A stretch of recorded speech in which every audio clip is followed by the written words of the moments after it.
This is the story of a man named Stanley. Stanley worked for a company in a big building where he was employee number 427. Employee number 427's job was simple. He sat at his desk in room 427 and he pushed buttons on a keyboard. Orders came to him through a monitor on his desk, telling him what buttons to push, how long to push them, and in what order.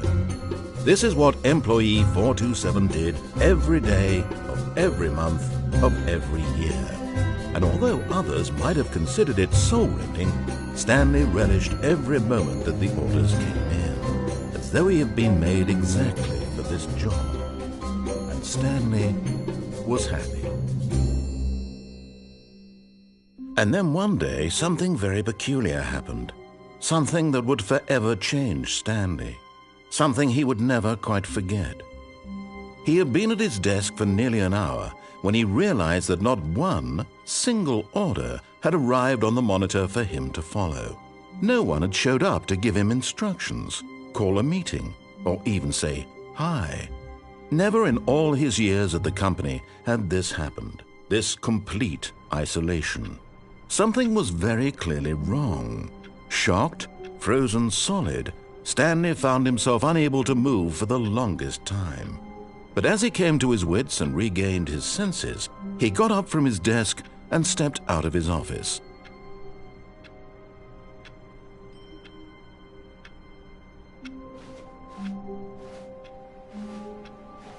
All of his co-workers were gone. What could it mean? Stanley decided to go to the meeting room. Perhaps he had simply missed a memo. No matter how hard Stanley looked, he couldn't find a trace of his co-workers.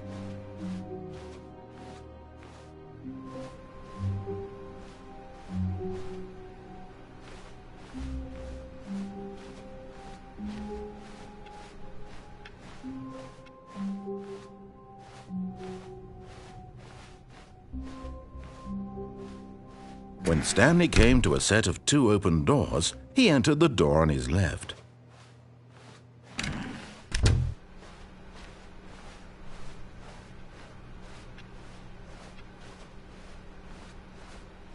Yet there was not a single person here either. Feeling a wave of disbelief, Stanley decided to go up to his boss's office, hoping he might find an answer there.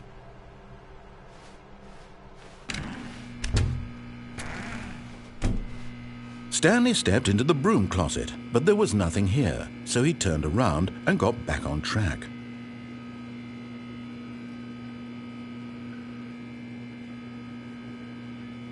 There was nothing here, no choice to make, no path to follow, just an empty broom closet. No reason to still be here.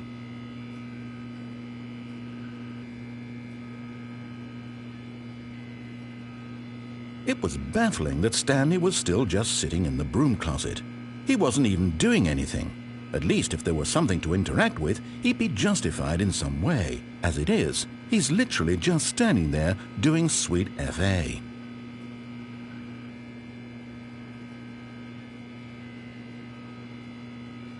Are you really still in the broom closet? Standing around doing nothing? Why? Please offer me some explanation here. I'm genuinely confused.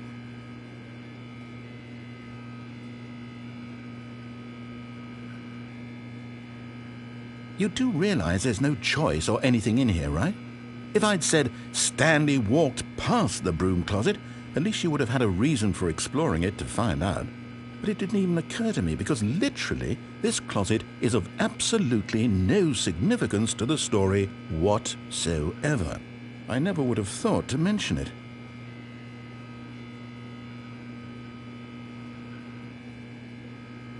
Maybe to you this is somehow its own branching path. Maybe when you go talk about this with your friends you'll say, "Oh, did you get the broom closet ending? The broom closet ending was my favorite." I hope your friends find this concerning.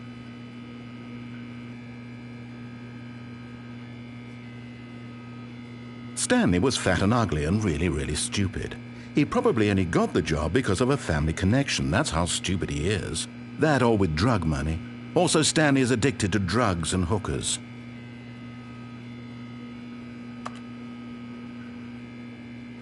Well, I've come to a very definite conclusion about what's going on right now. You're dead. You got to this broom closet, explored it a bit, and were just about to leave because there's nothing here, when a physical malady of some sort shut down your central nervous system and you collapsed in front of your screen. Well, in a situation like this, the responsible thing is to alert someone nearby so as to ensure that your body is taken care of before it begins to decompose. Hello? Anyone who happens to be nearby? The person at this computer is dead. They have fallen prey to any number of your countless human physiological vulnerabilities. It's indicative of the long-term sustainability of your species.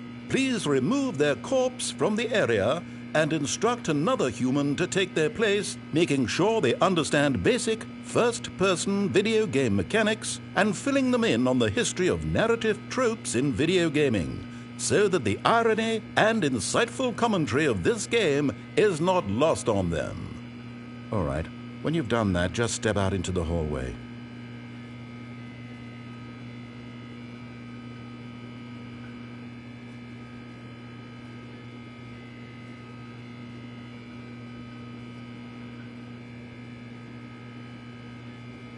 Ah, second player. It's good to have you on board. I guarantee. Coming to a staircase, Stanley walked upstairs to his boss's office.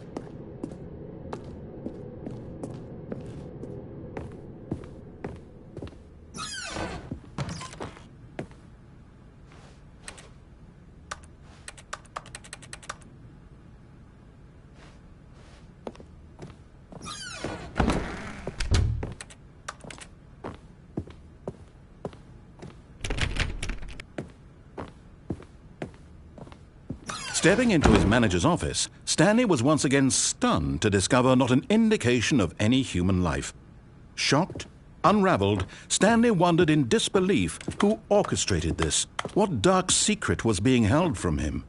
What he could not have known was that the keypad behind the boss's desk guarded the terrible truth that his boss had been keeping from him, and so the boss had assigned it an extra secret PIN number, 2845. But of course, Stanley couldn't possibly have known this. Yet incredibly, by simply pushing random buttons on the keypad, Stanley happened to input the correct code by sheer luck. Amazing! He stepped into the newly opened passageway.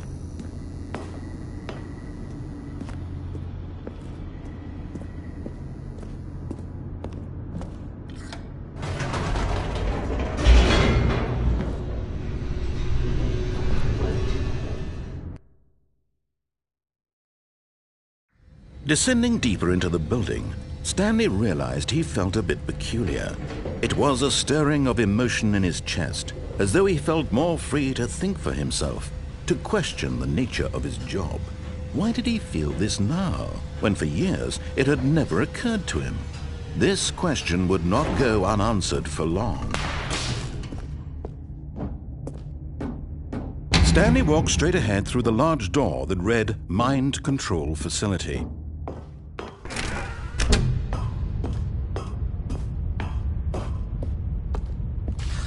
The lights rose on an enormous room packed with television screens.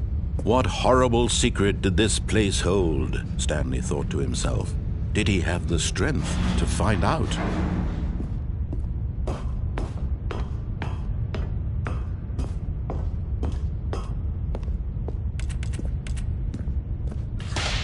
Now the monitors jumped to life, their true nature revealed. Each bore the number of an employee in the building. Stanley's co-workers, the lives of so many individuals reduced to images on a screen, and Stanley, one of them, eternally monitored in this place where freedom meant nothing.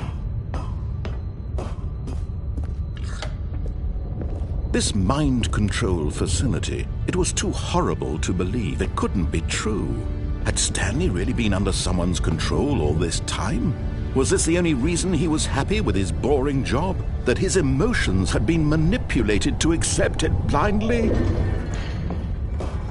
No, he refused to believe it. He couldn't accept it. His own life in someone else's control? Never! It was unthinkable, wasn't it? Was it even possible? Had he truly spent his entire life utterly blind to the world? But here was the proof, the heart of the operation. Controls labeled with emotions, happy or sad or content. Walking, eating, working, all of it monitored and commanded from this very place. And as the cold reality of his past began to sink in, Stanley decided that this machinery would never again exert its terrible power over another human life. For he would dismantle the controls once and for all.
And when at last he found the source of the room's power, he knew it was his duty, his obligation, to put an end to this horrible place and to everything it stood for.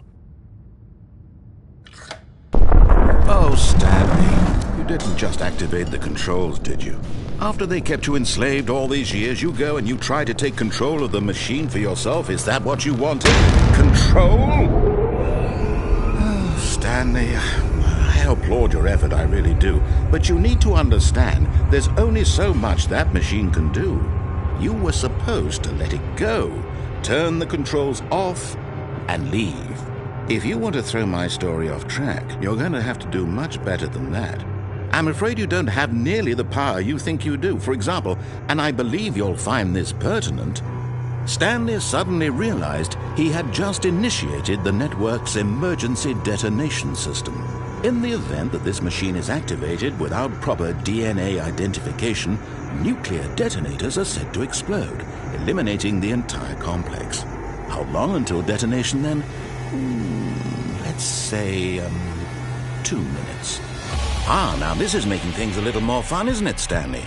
It's your time to shine. You are the star. It's your story now. Shape it to your heart's desires. Oh, this is much better than what I had in mind. What a shame we have so little time left to enjoy it. Mere moments until the bomb goes off. But what precious moments each one of them is. More time to talk about you, about me, where we're going, what all this means. I barely know where to start. What's that? You'd like to know where your co-workers are? A moment of solace before you're obliterated? All right, I'm in a good mood. You're going to die anyway. I'll tell you exactly what happened to them. I erased them. I turned off the machine. I set you free. Of course, that was merely in this instance of the story. Sometimes when I tell it, I simply let you sit there in your office forever, pushing buttons endlessly and then dying alone. Other times, I let the office sink into the ground, swallowing everyone inside, or I let it burn to a crisp. I have to say this, though, this version of events has been rather amusing. Watching you try to make sense of everything and take back the control wrested away from you, it's quite rich. I almost hate to see it go. But I'm sure whatever I come up with on the next go-around will be even better. My goodness, only 34 seconds left. But I'm enjoying this so much. You know what? To hell with it. I'm going to put some extra time on the clock, why not? These are precious additional seconds, Stanley. Time doesn't grow on trees. Oh dear me, what's the matter, Stanley? Is it that you have no idea where you're going or what you're supposed to be doing right now? Or did you just assume when you saw that timer that something in this room was capable of turning it off? I mean, look at you. Running from button to button, screen to screen, clicking on every little thing in this room. These numbered buttons, no, these colored ones. Or maybe this big red button, or this door. Everything, anything, something here will save me. Why would you think that, Stanley? That this video game can be beaten? Won? Solved? Do you have any idea what your purpose in this place is? Stanley, you're in for quite a disappointment. But here's a spoiler for you. That timer isn't a catalyst to keep the action moving along. It's just seconds ticking away to your death. You're only still playing instead of watching a cutscene because I want to watch you for every moment that you're powerless. To see you made humble. This is not a challenge. It's a tragedy. You wanted to control this world, that's fine. But I'm going to destroy it first, so you can't. Take a look at the clock, Stanley. That's 30 seconds you have left to struggle. 30 seconds until a big boom and then nothing. No ending here, just you being blown to pieces. Will you cling desperately to your frail life, or will you let it go peacefully? Another choice. Make it count, or don't. It's all the same to me, all a part of the joke. And believe me, I will be laughing at every second of your inevitable life from the moment we fade in until the moment I say, happily ever after.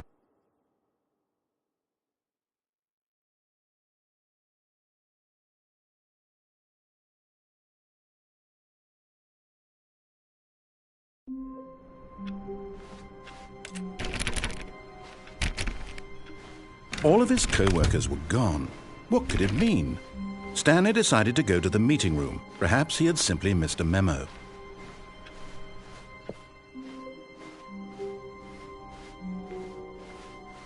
When Stanley came to a set of 2 open doors, he entered the door on his left.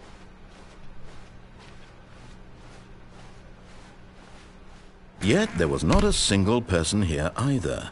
Feeling a wave of disbelief, Stanley decided to go up to his boss's. Coming to a staircase, Stanley walked upstairs to his boss's office.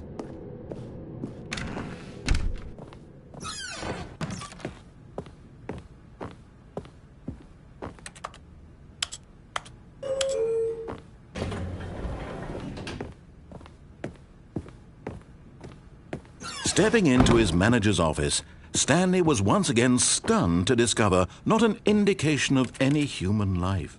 What could it mean? Stanley wondered aloud to nobody. Stanley was in such a rush to get through the story as quickly as possible, he didn't even have a single minute to just let the narrator talk. That kind of anxiety isn't healthy, so he relaxed for a few moments with some calming New Age music.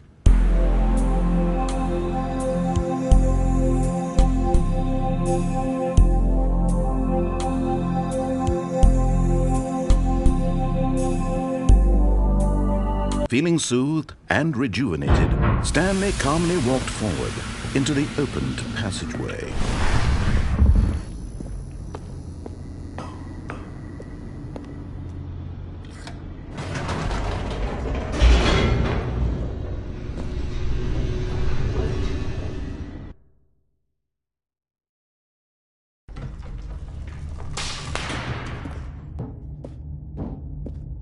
Stanley walked straight ahead through the large door that read Mind Control Facility.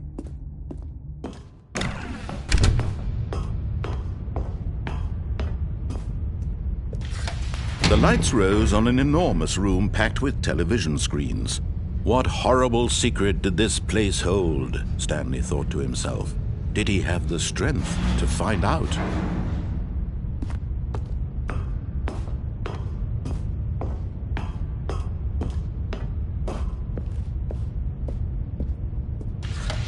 Now the monitors jumped to life, their true nature revealed. Each bore the number of an employee in the building, Stanley's co-workers. The lives of so many individuals reduced to images on a screen, and Stanley, one of them, eternally monitored in this place where freedom meant nothing.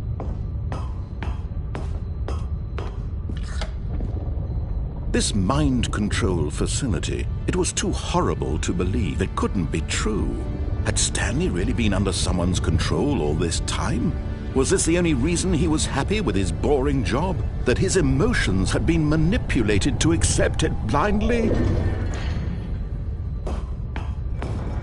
No, he refused to believe it. He couldn't accept it. His own life in someone else's control? Never!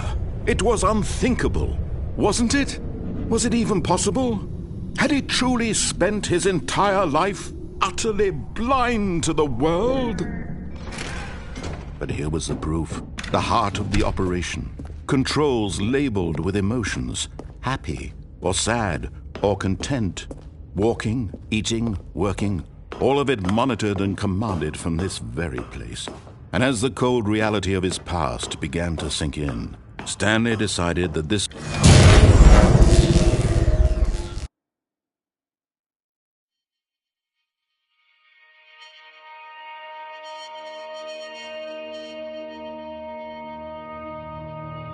blackness, and a rising chill of uncertainty.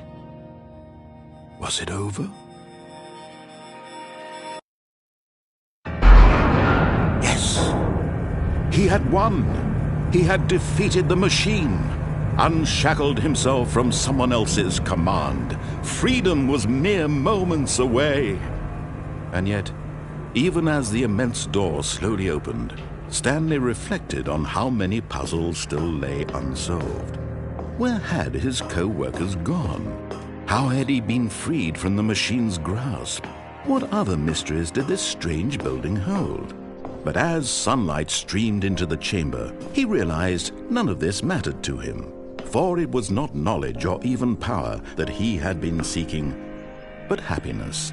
Perhaps his goal had not been to understand, but to let go. No longer would anyone tell him where to go, what to do, or how to feel. Whatever life he lives, it will be his. And that was all he needed to know. It was perhaps the only thing worth knowing. Stanley stepped through the open door.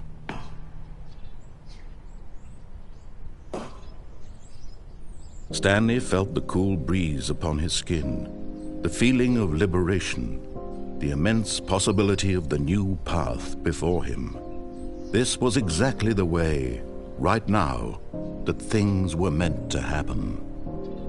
And Stanley was happy.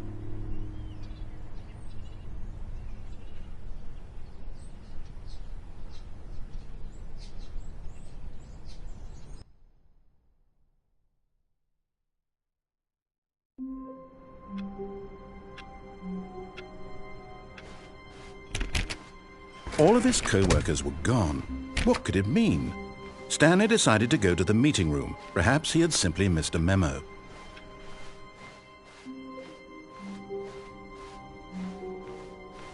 When Stanley came to a set of 2 open doors, he entered the door on his left.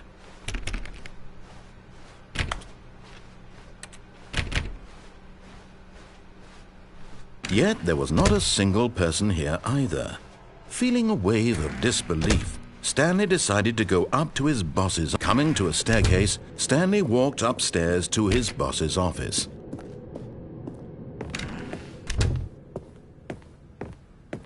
Okay, I think we all know the drill by now. Blah, blah, blah. Dark secrets, the keypad. Stanley pushes some buttons. Oh, hey, look, it's a new passageway. Quelle surprise.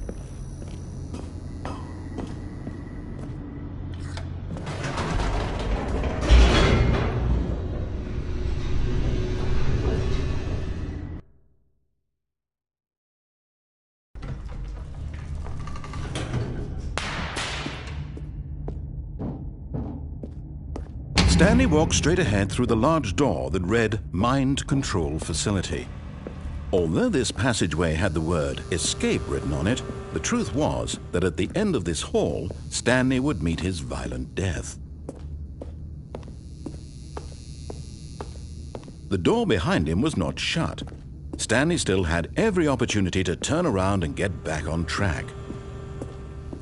At this point, Stanley was making a conscious, concerted effort to walk forward, and willingly confront his death.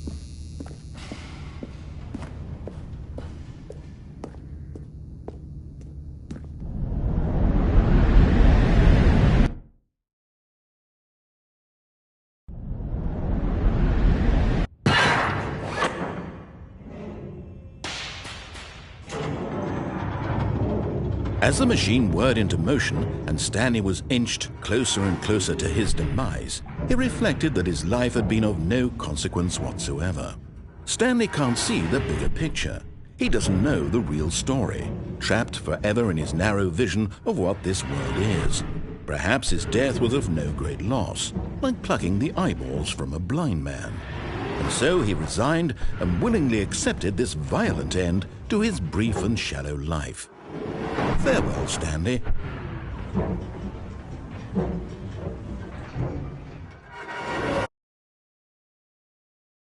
"Farewell, Stanley," cried the narrator, as Stanley was led helplessly into the enormous metal jaws. In a single visceral instant, Stanley was obliterated as the machine crushed every bone in his body, killing him instantly.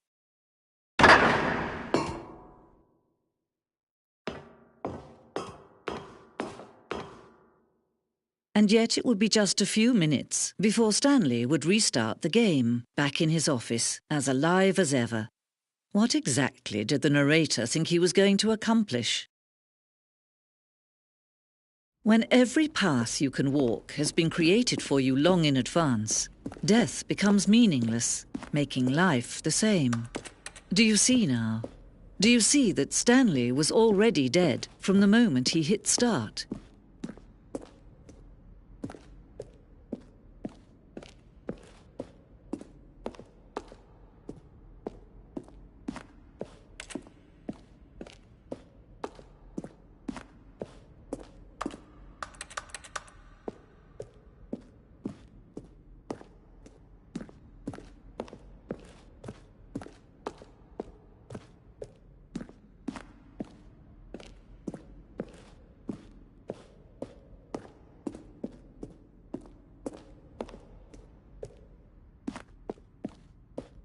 When Stanley came to the lift, he traveled upward to the power source at the top of the facility to end this injustice forever. Then he pushed the number 8.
Oh, look at these two. How they wish to destroy one another. How they wish to control one another. How they both wish to be free. Can you see? Can you see how much they need one another? No, perhaps not. Sometimes these things cannot be seen. But listen to me. You can still save these two. You can stop the program before they both fail. Turn off your PlayStation. There's no other way to beat this game.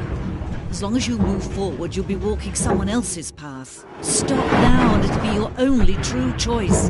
Whatever you do, choose it. Don't let time choose for you. Don't let...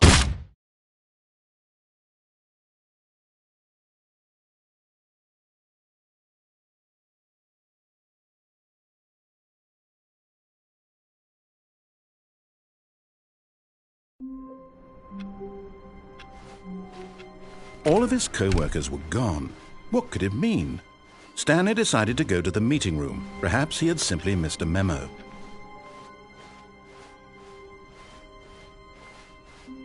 When Stanley came to a set of 2 open doors, he entered the door on his left.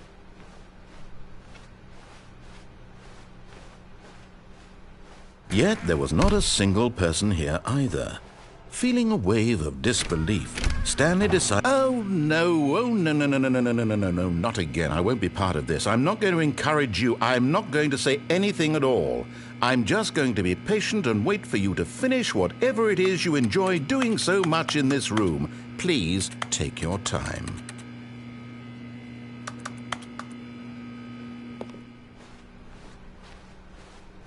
Coming to a staircase, Stanley walked upstairs to his boss's office.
Here's the door, just go.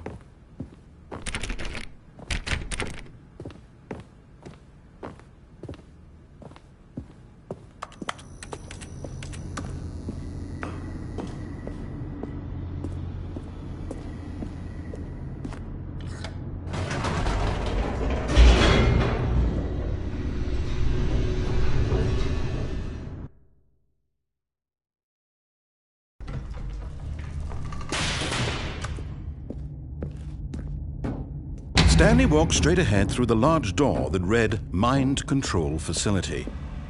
Although this passageway had the word Escape written on it, the truth was that at the end of this hall, Stanley would meet his violent death. But of course, Stanley thought better of it and realized he simply had too much to live for.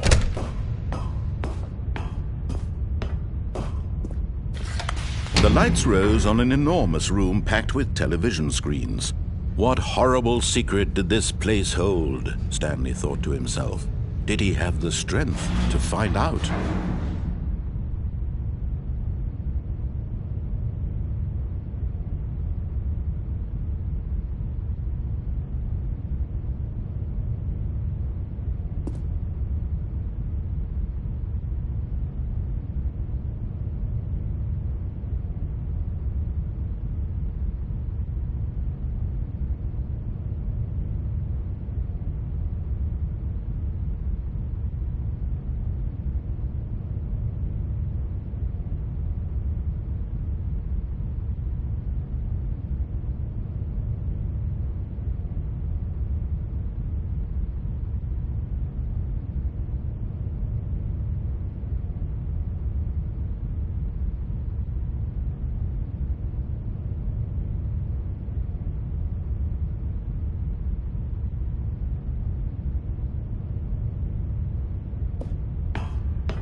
Now the monitors jumped to life, their true nature revealed.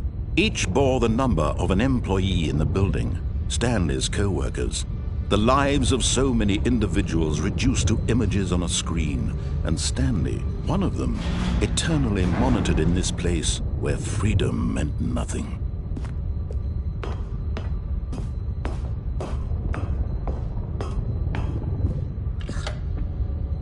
This mind control facility, it was too horrible to believe. It couldn't be true. Had Stanley really been under someone's control all this time? Was this the only reason he was happy with his boring job? That his emotions had been manipulated to accept it blindly?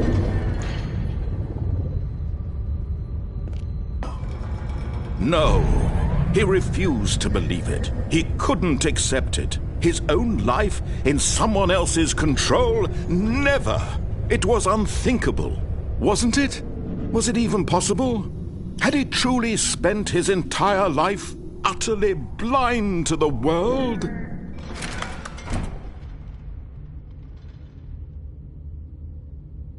But here was the proof, the heart of the operation. Controls labeled with emotions, happy or sad or content. Walking, eating, working, all of it monitored and commanded from this very place.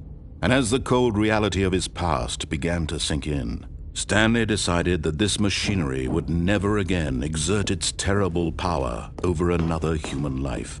For he would dismantle the controls once and for all.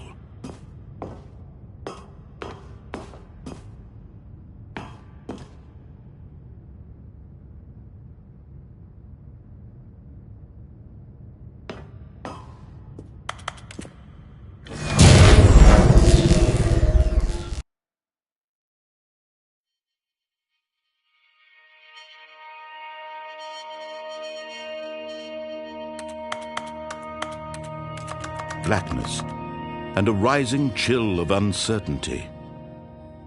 Was it over? Yes! He had won! He had defeated the machine, unshackled himself from someone else's command. Freedom was mere moments away.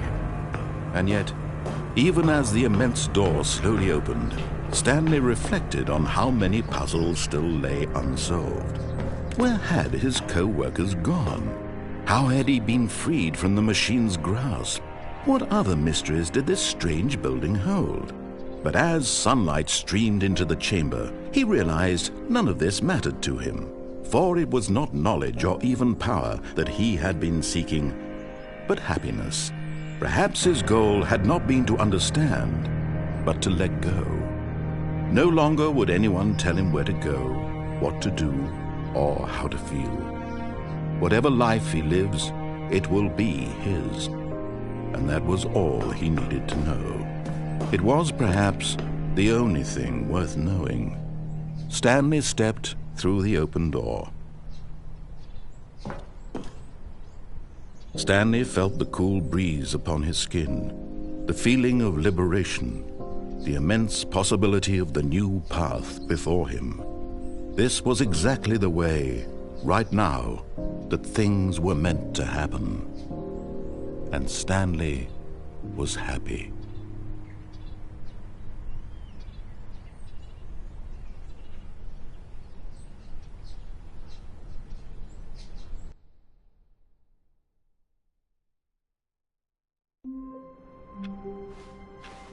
All of his co-workers were... Wait, no. This isn't the right office, is it? Is this Stanley's office?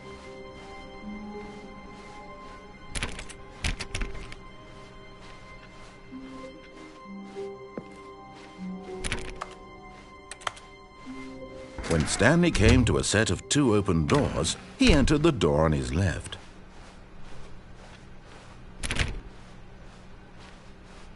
Yet there was not a single person here either. Feeling a wave of disbelief, Stanley decided to go up to his boss's office, hoping he might find an answer there. Coming to a staircase, Stanley walked upstairs to his boss's office.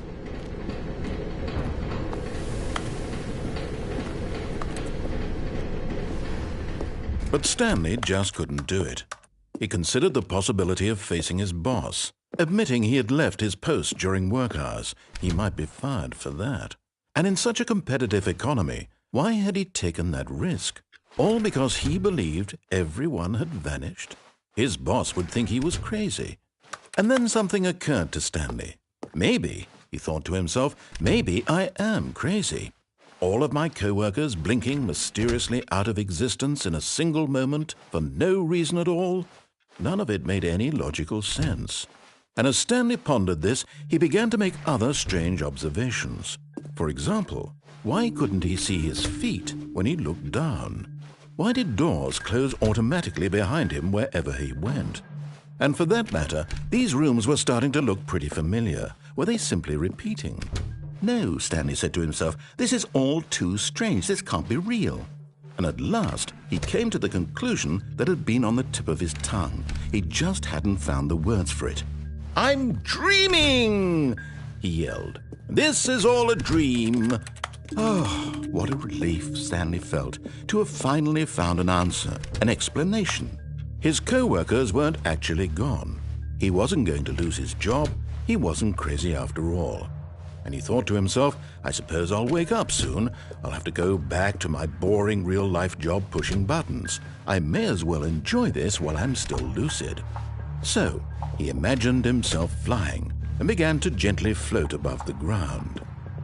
Then he imagined himself soaring through space on a magical starfield, and it too appeared. It was so much fun, and Stanley marveled that he had still not woken up.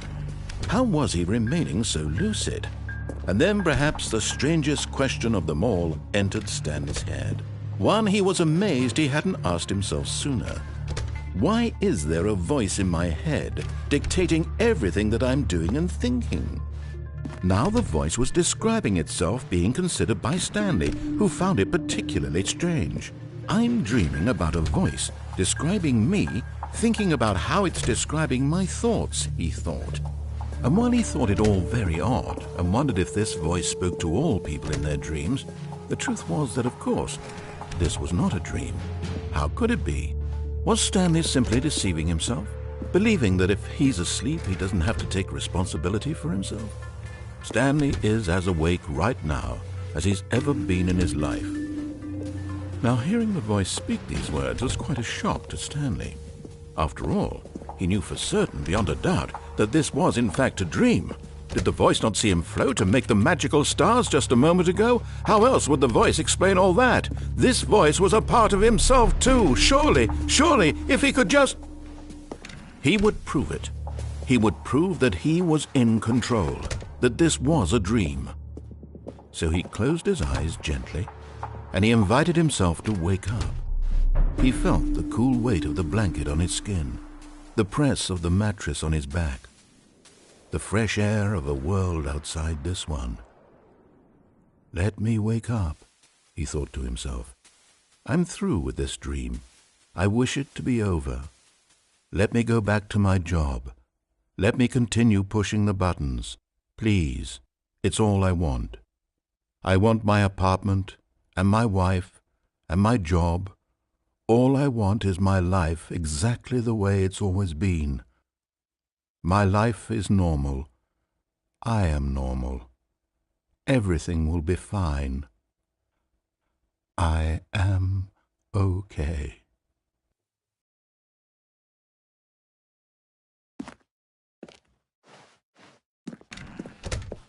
Stanley began screaming. Please, someone, wake me up. My name is Stanley. I have a boss. I have an office. I am real. Please, just someone tell me I am real. I must be real. I must be. Can anyone hear my voice? Who am I? Who am I? And everything went black.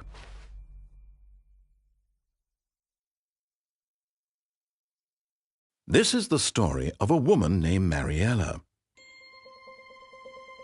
Mariella woke up on a day like any other. She arose, got dressed, gathered her belongings, and walked to her place of work.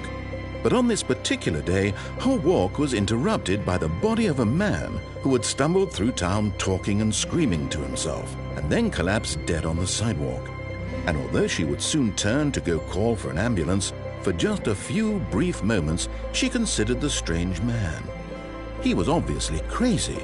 This much she knew. Everyone knows what crazy people look like. And in that moment, she thought to herself how lucky she was to be normal. I am sane. I am in control of my mind. I know what is real and what isn't. It was comforting to think this, and in a certain way, seeing this man made her feel better. But then she remembered the meeting she had scheduled for that day, the very important people whose impressions of her would affect her career, and by extension, the rest of her life.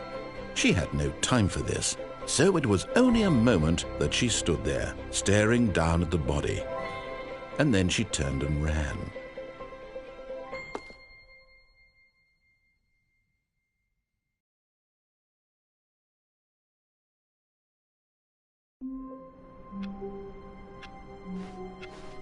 Stanley had never seen the office this brightly lit.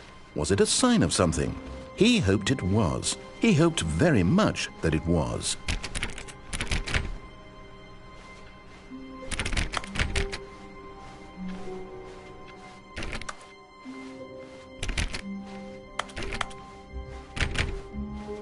When Stanley came to a set of 2 open doors, this was not the correct way to the meeting room, and Stanley knew it perfectly well.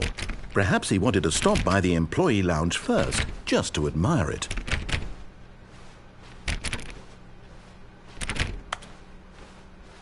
Ah, yes, truly a room worth admiring. It had really been worth the detour, but eager to get back to business, Stanley took the first open door on his left.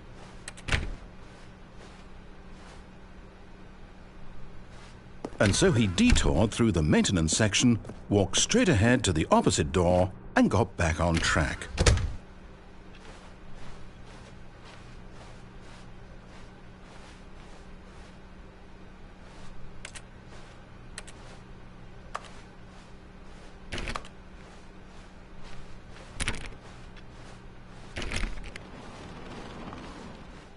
Yet there was not a single person here either.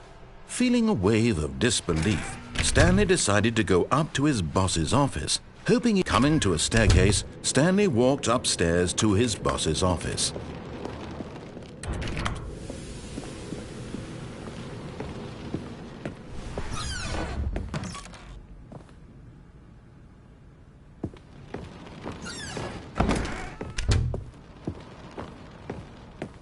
Here's the door, just go.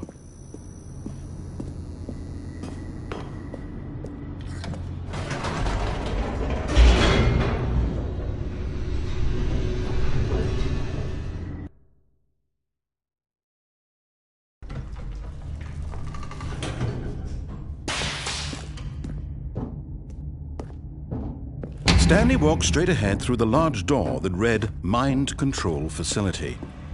Although this passageway had the word escape written on it, the truth was that at the end of this hall, Stanley would meet his violent death.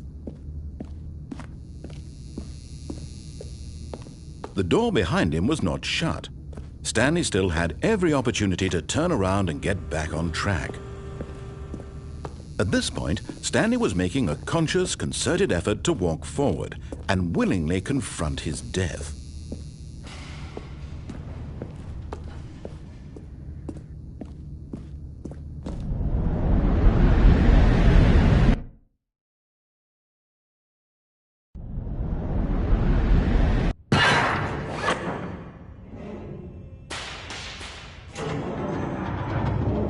As the machine whirred into motion and Stanley was inched closer and closer to his demise, he reflected that his life had been of no consequence whatsoever.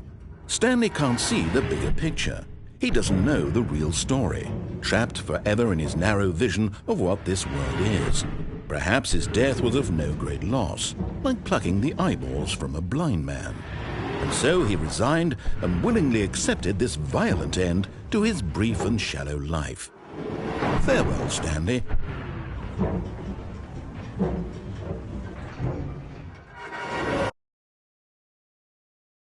Farewell, Stanley, cried the narrator, as Stanley was led helplessly into the enormous metal jaws. In a single visceral instant, Stanley was obliterated. as the machine crushed every bone in his body, killing him instantly.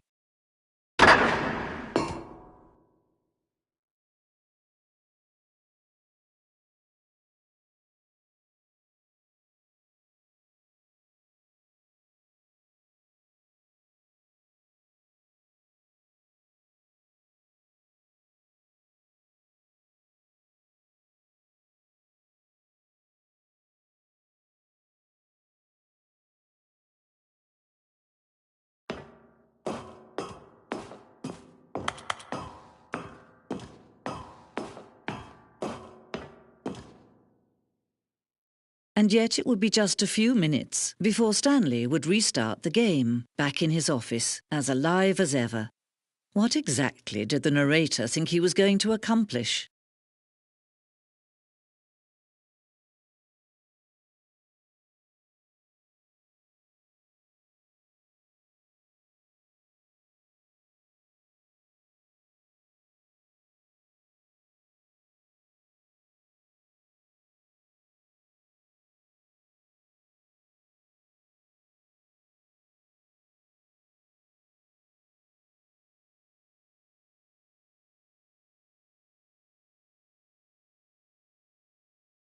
When every path you can walk has been created for you long in advance, death becomes meaningless, making life the same. Do you see now? Do you see that Stanley was already dead from the moment he hit start?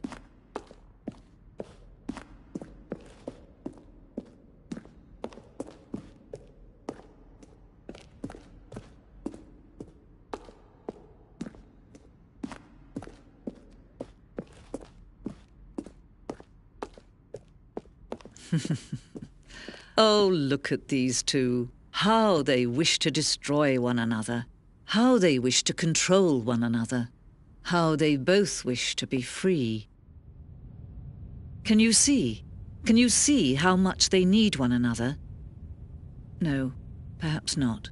Sometimes these things cannot be seen. But listen to me. You can still save those two. You can stop the program before they both fail. Turn off your PlayStation. There's no other way to beat this game. As long as you move forward, you'll be walking someone else's path. Stop now and it'll be your only true choice. Whatever you do, choose it. Don't let time choose for you. Don't let...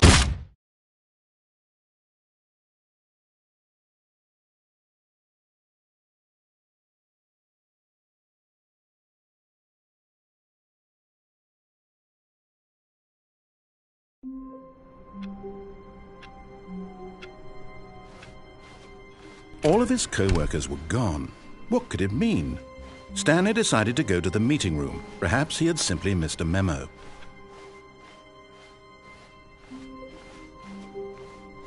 When Stanley came to a set of two open doors, this was not the correct way to the meeting room, and Stanley knew it perfectly well. Perhaps he wanted to stop by the employee lounge first, just to admire it. Wow, yes, this room. But eager to get back to business, Stanley took the first open door on his left.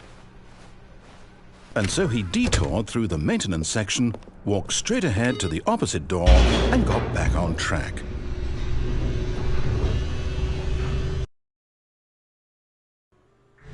But Stanley didn't want to go back to the office. He wanted to wander about and get even further off track. So now in order to get back, he needed to go, from here, it's, left. Oh, no, it's to the right, my mistake. No, not the right. Why would I have ever said it was to the right? What was I thinking? It's clearly... Oh dear, would you hold on for a minute, please? Now, let's see. We went down right, left, down, left, right. Yep, okay, yes. I've got it now. This story is absolutely, definitely this way.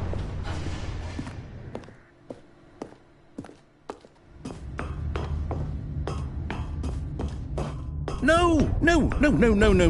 This isn't right at all. You're not supposed to be here yet. This is all a spoiler. Quick, Stanley, close your eyes. Okay. We just have to get back to, oh, who am I kidding? It's all rubbish now. The whole story completely unusable. How about, rather than waste my time trying to salvage this nonsense, we'll just restart the game from the beginning. And this time, suppose we don't wander so far off track, Okay, from the top.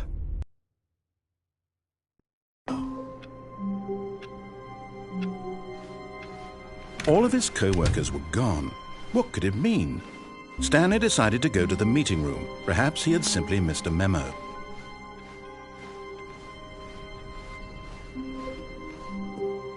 When Stanley... Wait, what? No, I restarted. I swear I definitely restarted the game over, completely fresh. Everything should be... Oh, did something change? Stanley, did you change anything when we were back in that room with all the monitors? Did you move the story somewhere or... Hold on. Why am I asking you? I'm the one who wrote the story. It was right here just a minute ago. I know for sure that it's here somewhere. Okay, then. It's an adventure. Come, Stanley. Let's find the story.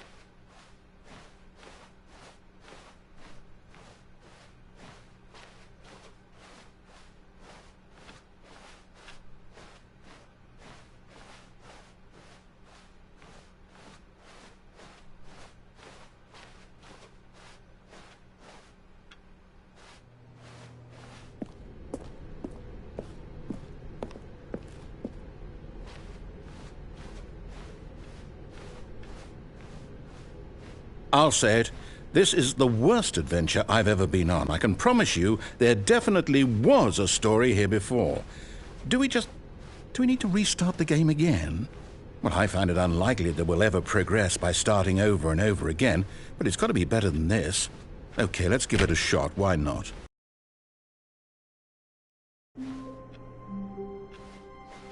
All of his co-workers were gone. What could it mean? Stanley decided to go to the meeting room. Perhaps he had simply missed a memo.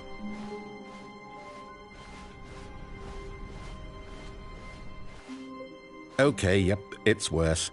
I might be remembering this wrong. It's possible the story is back where we just came from. Why don't we go back the other direction and see if we missed anything?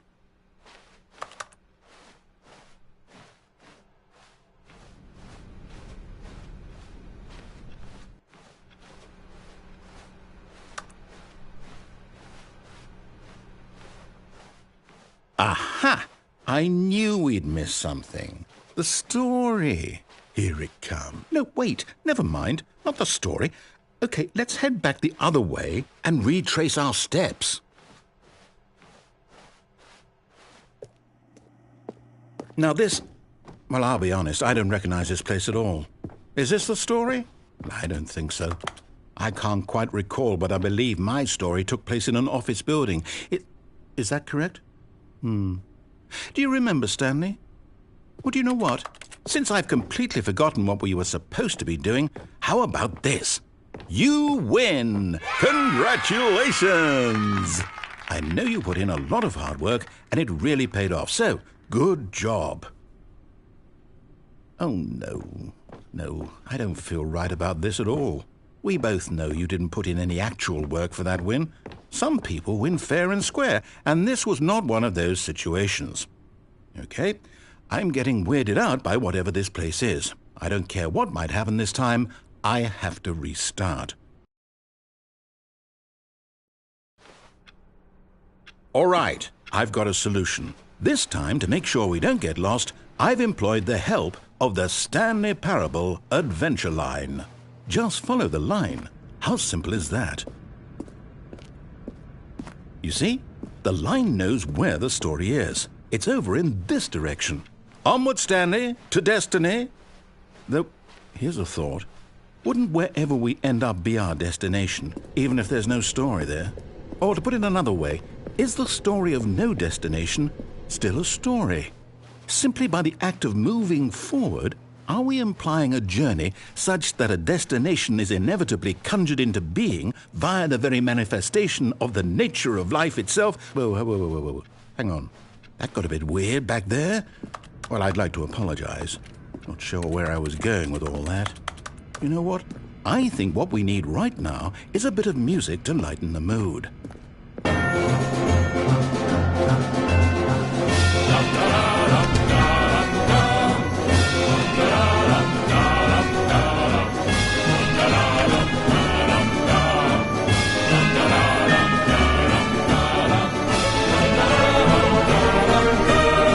Wait, cut the music.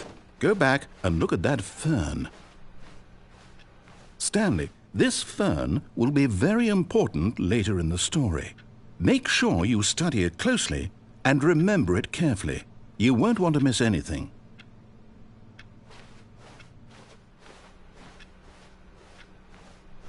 Wait, what? We're back at the office? No.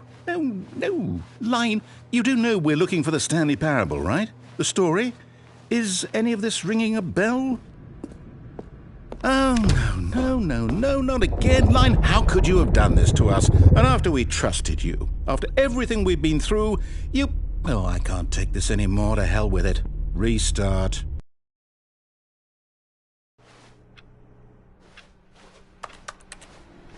You know what, Stanley? I say forget the adventure line. What's it ever done for us? We're intelligent people, right? Why can't we make up our own story? Something exciting, daring, mysterious. Ooh, this all sounds perfectly doable. Why don't we simply start wandering in, well, I don't know. How about this direction?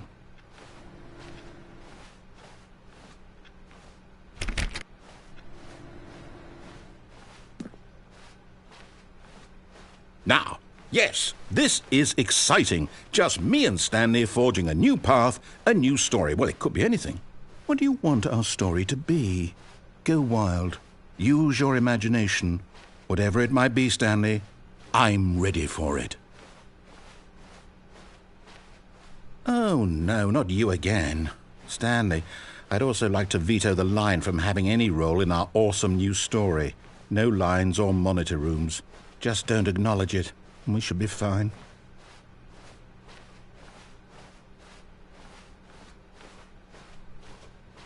Ah, a choice. We get to make a decision. From here, the story is in our control. How important we mustn't squander the opportunity. In fact, I believe I need a minute to think here. Just walk in circles for a minute. Okay, so I know that each door has to lead somewhere, which means that somewhere, the place where we're trying to go, there must be a reverse door that leads here. And that in turn means that our destination corresponds with the counter-inverted reverse door's origin. So starting from the right, let us ask, will taking the right door lead us to where we're going? And since the answer is clearly yes, then by all accounts, the door on the right is the correct one. Another victory for logic. Come, Stanley, our destiny awaits.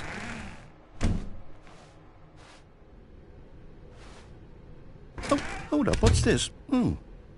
The confusion ending. You're telling me that's what this is? It's all one giant ending? And we're supposed to restart the game, what, eight times? That's really how all this goes? It's all determined? So now, according to the schedule, I restart again. Then what? Am I just supposed to forget? Well, what if I don't want to forget? My mind goes blank simply because it's written here on this thing, wall. Well, who consulted me? Why don't I get to decide? Why don't I get a say in all of this? Is it really? No, it can't be. I don't want it to be. I don't want the game to keep restarting. I don't want to forget what's going on. I don't want to be trapped like this. I won't restart the game. I won't do it. I won't do it. I won't do it. And the timer stopped? Does that mean, did we do it? Did we break the cycle? The, whatever it is that made this schedule? How would we even know? Will someone come for us? Will something happen? So, okay. I guess now we just wait, you know. I suppose in some way that this is a kind of story, wouldn't you agree? I'm not quite sure if we're in the destination or the journey. though they're always saying that life is about the journey and not the destination. So I hope that's where we are right now. We'll find out, won't we? Eventually. Well, in the meantime, if you...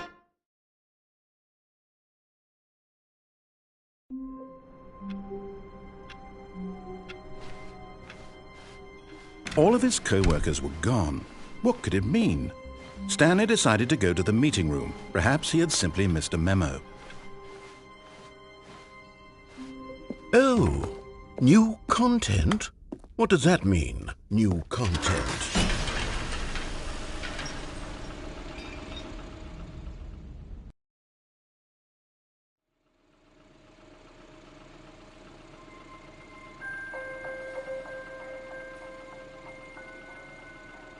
Hello, and thank you for playing the Stanley Parable Ultra Deluxe. As you may know, the Stanley Parable was a video game released in 2013 on home computers.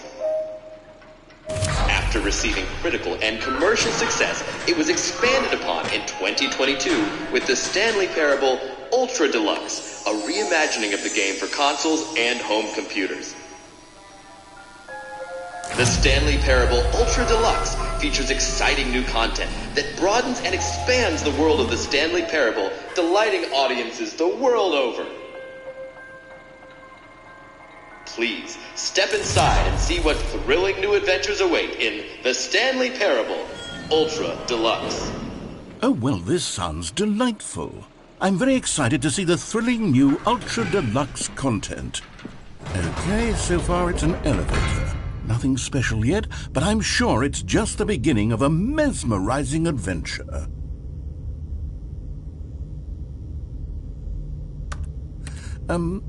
Is it broken? What's going on here? Should we be moving somewhere or... Oh, there we go. All right, finally, at long last, it's on to the new content. I've never been more ready. Let's do it.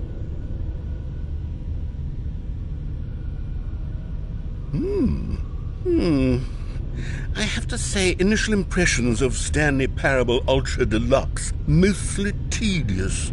It's as if, Oh, okay. Let's see the content. Give me the content, Stanley. All right, let's see. It's the jump circle.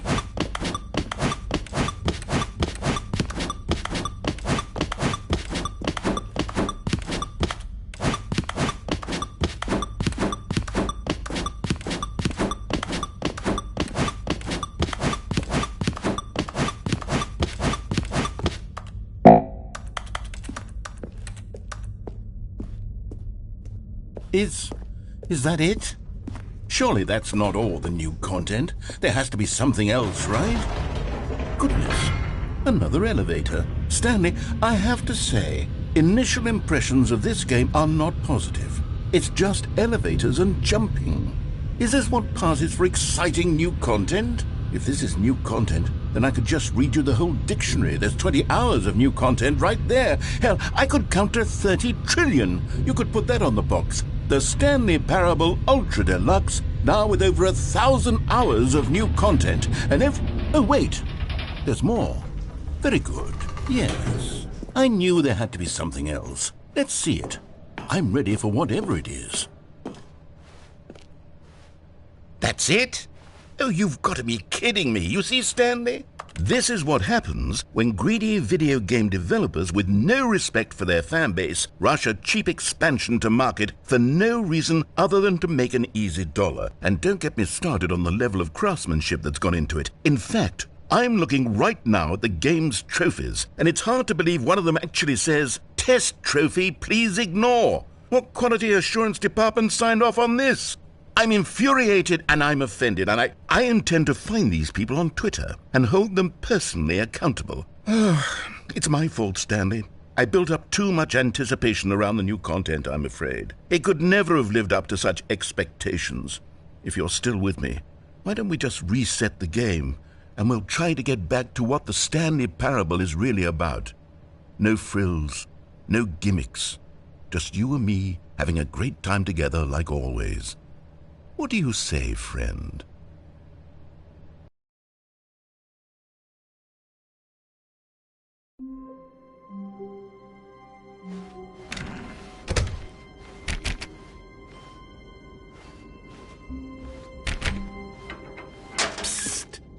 Stanley, come over here. In the vent. I want to show you something.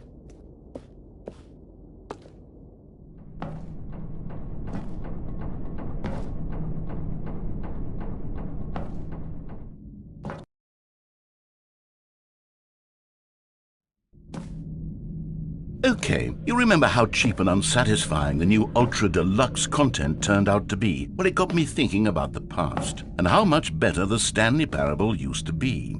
So I made something special and tucked it away here where the game's developers won't find it. Just our little secret. Take a look. I call it the Memory Zone. It's where I've been storing all my favorite memories so I can relive the peak experiences of my life whenever I want. Experiences like the launch of the Stanley Parable on PC. You see, Stanley, doesn't the Memory Zone remind you of how wonderful Stanley Parable was before it was sullied with a cheap PlayStation port? Remember back in October of 2013 when the game originally launched? Back then, video games had integrity. Back then, it all meant something. Oh, the waste. And over here is where I keep reviews of the Stanley Parable. Like this stunning triumph of games journalism, 10 out of 10 from Destructoid.com. James Stephanie Sterling writes, and I quote, "Where so many games that aspire to be more than games end up less than any form of art, Stanley Parable strives and then succeeds to be every game ever created." Did you hear that, Stanley? Every game ever created. That's how grand and all-encompassing the original Stanley Parable was. It was literally every game ever created. It was Skyrim, it was Persona 3, it was all of them, and now it's nothing. It's no games at all. It isn't even the Stanley Parable anymore. It's just a husk now. A lifeless husk with an hour of new elevator content.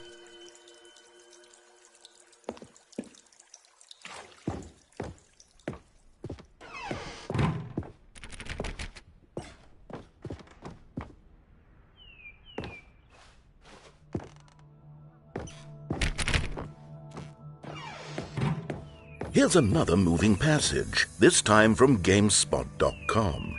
The Stanley Parable is both a richly stimulating commentary on the nature of choice in games and one that offers some of the most enjoyable, surprising, and rewarding choices I've ever been confronted with in a game. 9 out of 10. Don't you get it, Stanley? The game was perfect. It didn't need anything else. It didn't need new content.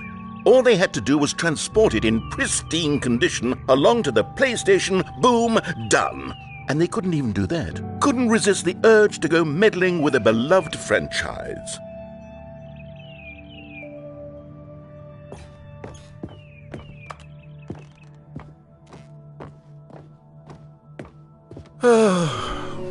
These were simpler times, Stanley. But I wouldn't give to go back to have it all over again. Wait, hang on. I don't recall this part of the Memory Zone before. What's this? What's down here?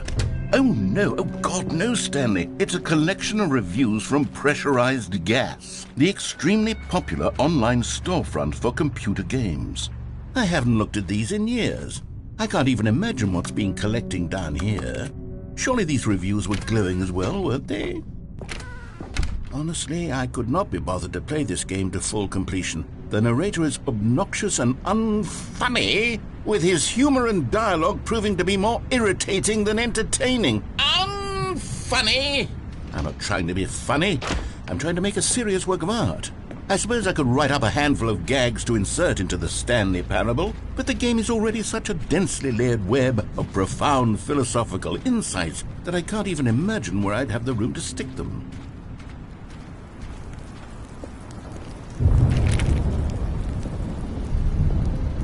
Okay, let's see what this one says.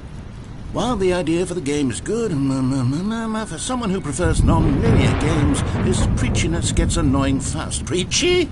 Stanley? I'm not preachy, am I? You can tell me if I'm preachy. Honestly, you can. Oh, goodness. This is actually quite shocking for me. Well, to be honest, I had always thought of the game's dialogue as being rather terse to begin with. You can't know how much fluff I cut from the game to get it to feel as light and airy as it... Well, I always thought it did, but maybe it wasn't. Oh dear, what an awful memory to have to hold on to. These black marks on my otherwise unimpeachable track record. I feel like a failure, like I let these people down. Perhaps the Stanley Parable isn't quite as What's this one got to say?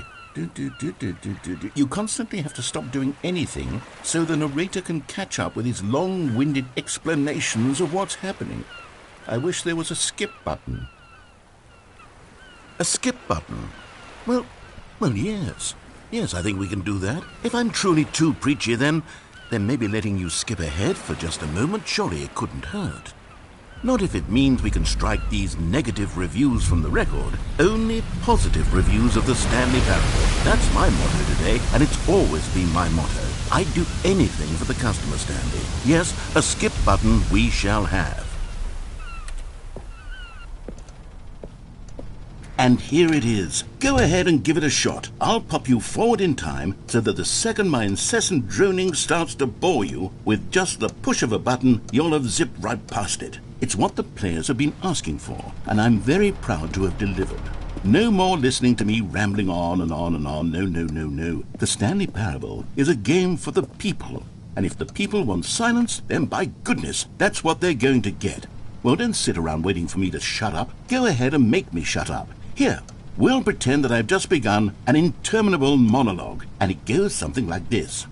The story, and the choices, or what have you, and therefore, by becoming it is, so on and so forth, until inevitably, we all until the end of time, at which time everything all at once, so, now you see, blah, blah, blah, blah, blah, blah, blah, blah, blah, blah, blah, blah, blah, blah, blah. We've eaten too much and it can't be just yet, no, until 245. That the logic of elimination working backwards, the deduction therefore becomes impossible to manufacture. It went on for nearly 10,000 years, until just yesterday, here and there, forward and back, and never a moment before lunchtime. It can't be. It's the only thing there is. How many billions left until so much more than forever ago? Which is why I say...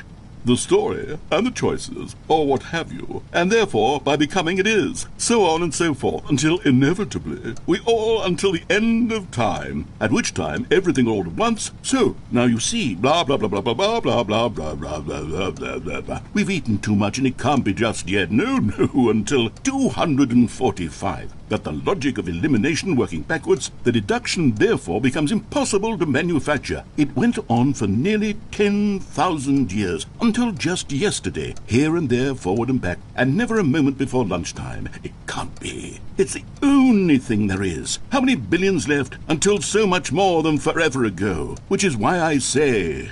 The story, and the choices, or what have you, and therefore, by becoming it is, so on and so forth, until inevitably, we all until the end of time, at which time everything all at once, so, now you see, blah, blah, blah, blah, blah, blah, blah, blah, blah, blah, blah, blah, blah, blah, blah. We've eaten too much and it can't be just yet, no, until 245. That the logic of elimination working backwards, the deduction therefore becomes impossible to manufacture. It went on for nearly 10,000 years, until just yesterday, here and there, forward and back, and never a moment before lunchtime. It can't be. It's the only thing there is. How many billions left until so much more than forever ago? Which is why I say...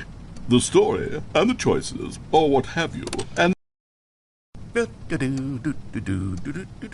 Oh, you're back, you see. You were only frozen in time for a few minutes, but it was plenty of time for me to deliver a long, rambling monologue full of unnecessary verbal flourishes and lengthy ruminations on the nature of choice in video games. Of course, I happen to believe it was perhaps one of my more profound such ruminations. Not that, of course, you need a description of it, but if I had to describe it, I'd say it was perhaps less of a rumination and more of a treatise. Or maybe a manifesto. Look, I'll outline it for you very briefly, and you can tell me what you think. Okay, so my theory is that any choice you've ever made is simply a series of choices made by the person who you are, or were, or will be at the time of having made said choice. That is to say, if by articulating a choice you've already made, you bring that choice into being, Then by making no choice and saying nothing, are you not simply erecting in the sanctuary of time a monument to every person you've ever been, making every choice to which you've ever given your great gift of mortal and yet timeless thought?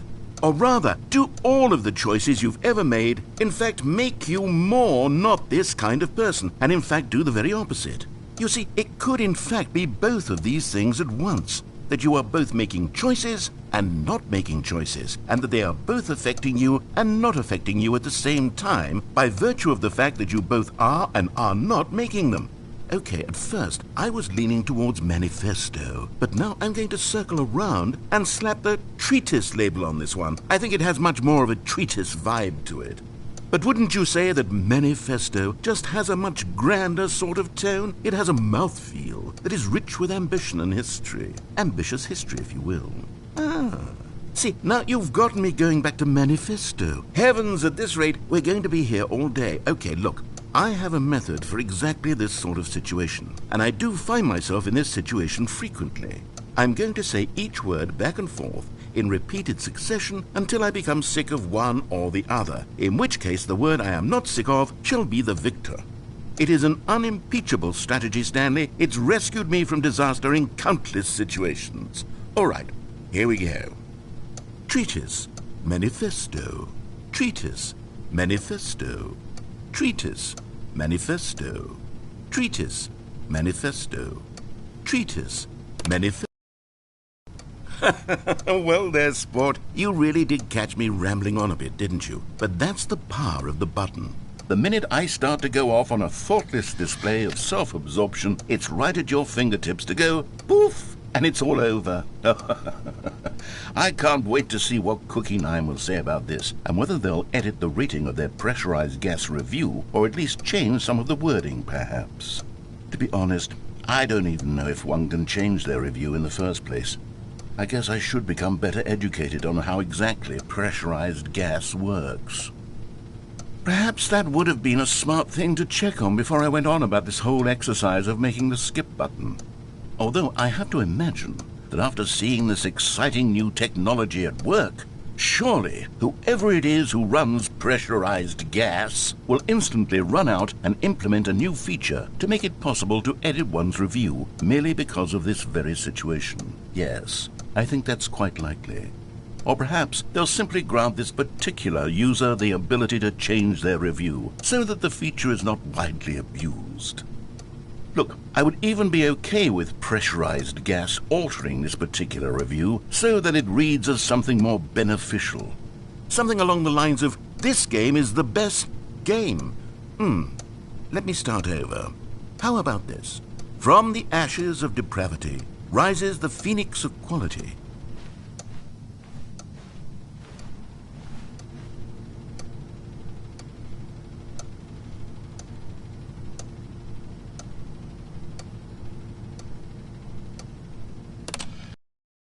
Okay, welcome back, Stanley. Now, I should say that the amount of time the button has been skipping through is becoming longer and longer. That last one was, well, I want to say maybe 30, 45 minutes? It's not unendurable by any means, but it's, well, there's really only so much I can ramble on to myself about. I know, it's shocking, isn't it? But at any rate, I do suggest that we not press the button again. I think the skip button has been aptly demonstrated, and we can say goodbye to it and just... Wait. How do we get out of here? Where did the door go? Wasn't there a door that led into this room? I do feel quite certain that there was one here before. How else would we have gotten into the room in the first place? I don't think one can enter a room without a door of some sort, or a window or something like that. Do you see a window anywhere? A porthole? A sufficiently large crack in the wall? I'll take any of these. All I want is for us to move on and to please step away from the skip button, to go anywhere other than the skip button. There was a door here before, wasn't there? I swear there was. Where did it go? Can you maybe just ram your way through a wall?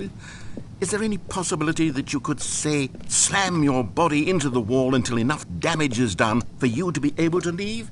Please, I'll take any option at all. I'm asking you to work with me here. We need a door. We need a door of some kind. I can work with any kind of door as long as it can open and lead from one room to another. I'm going to step away for just a moment. and I'm going to try to find us a door.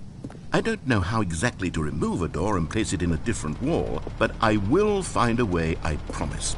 You just need to not do anything. Don't press the skip button. Please, please, please do not press the skip button. Just wait here for me, and don't press the skip button. Got it? Yes, good. I'll be right back.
Stanley, please don't push the button again. It's been 12 hours. You've just been frozen there. I don't know why the skips are getting longer, but they're really, truly getting longer, and my God, there's no way out of the room. Stanley, the door is gone. It's completely gone. I've looked at it from every angle. I've checked every one of those walls 1,000 times, and there's no door, Stanley. There's no door. There's just you and the button, and if you keep pressing it, I have no idea what will happen. I have no idea how long I'll be made to sit here, and more than anything else, I don't know how to stop you from pressing the button again. I can't control anything in this room, Stanley. I can't touch it, and I have to believe, I have to know that sooner or later, no matter how much I plead with you, you're going to press the button again. Why would you? I've been thinking, and I don't know what I can do to convince you otherwise. Oh, my God. And it's all because of those reviews that I couldn't get out of my head. I just couldn't ignore the negative feedback. Why was it so important for me to fix the problem? Why did Cookie Nine's opinion matter so much to me? I've never even met Cookie Nine. I have no idea who they are. What would it ever really matter? But here I am. I'm fixating on every tiny negative thing that anyone ever says about me. The merest mention of one of my imperfections, and I become as impetulant as a child, wild and impulsive. I can't help myself. I can't stop myself from lashing out with a vengeful fury to alter and to change and to break anything unbroken, if only it pleases this one person who made a single negative comment. What does such an impulse serve? For whose benefit is this? And here I am now, stuck in a room, waiting for you to press this button, and to become frozen in time, knowing that you're going to do it, and that I'm going to be stuck all alone, and that I had the power to prevent it all from happening, if only I'd held my tongue. It's all out of my control now. Just you. Just your decision as to exactly when you're going to make me suffer, to leave me all alone. Surely you will. I don't doubt it. Surely you'll press that button again, leaving me here. And surely you'll put your own desire to see what's next ahead of my need for company, for companionship. Surely you'll not be moved by my howls of fitful anxiety, that you sit with me and just stay here. Oh, no, I know you too well. You'll be leaving me. Oh, my God. And it's all because of those reviews. Those reviews that I couldn't get out of my head. I just couldn't ignore the negative feedback. Why was it so important for me to fix the problem? Why did Cookie Nine's opinion matter so much to me? I've never even met Cookie Nine. I have no idea who they are. What would it ever really matter? But here I am. I'm fixating on every tiny negative thing that anyone ever says about me. The merest mention of one of my imperfections, and I become as impetulant as a child, wild and impulsive. I can't help myself. I can't stop myself from lashing out with a vengeful fury to alter and to change and to break anything unbroken, if only it pleases this one person who made a single negative comment. What does such an impulse serve? For whose benefit is this? And here I am now, stuck in a room, waiting for you to press this button, and to become frozen in time, knowing that you're going to do it, and that I'm going to be stuck all alone, and that I had the power to prevent it all from happening, if only I'd held my tongue. It's all out of my control now. Just you.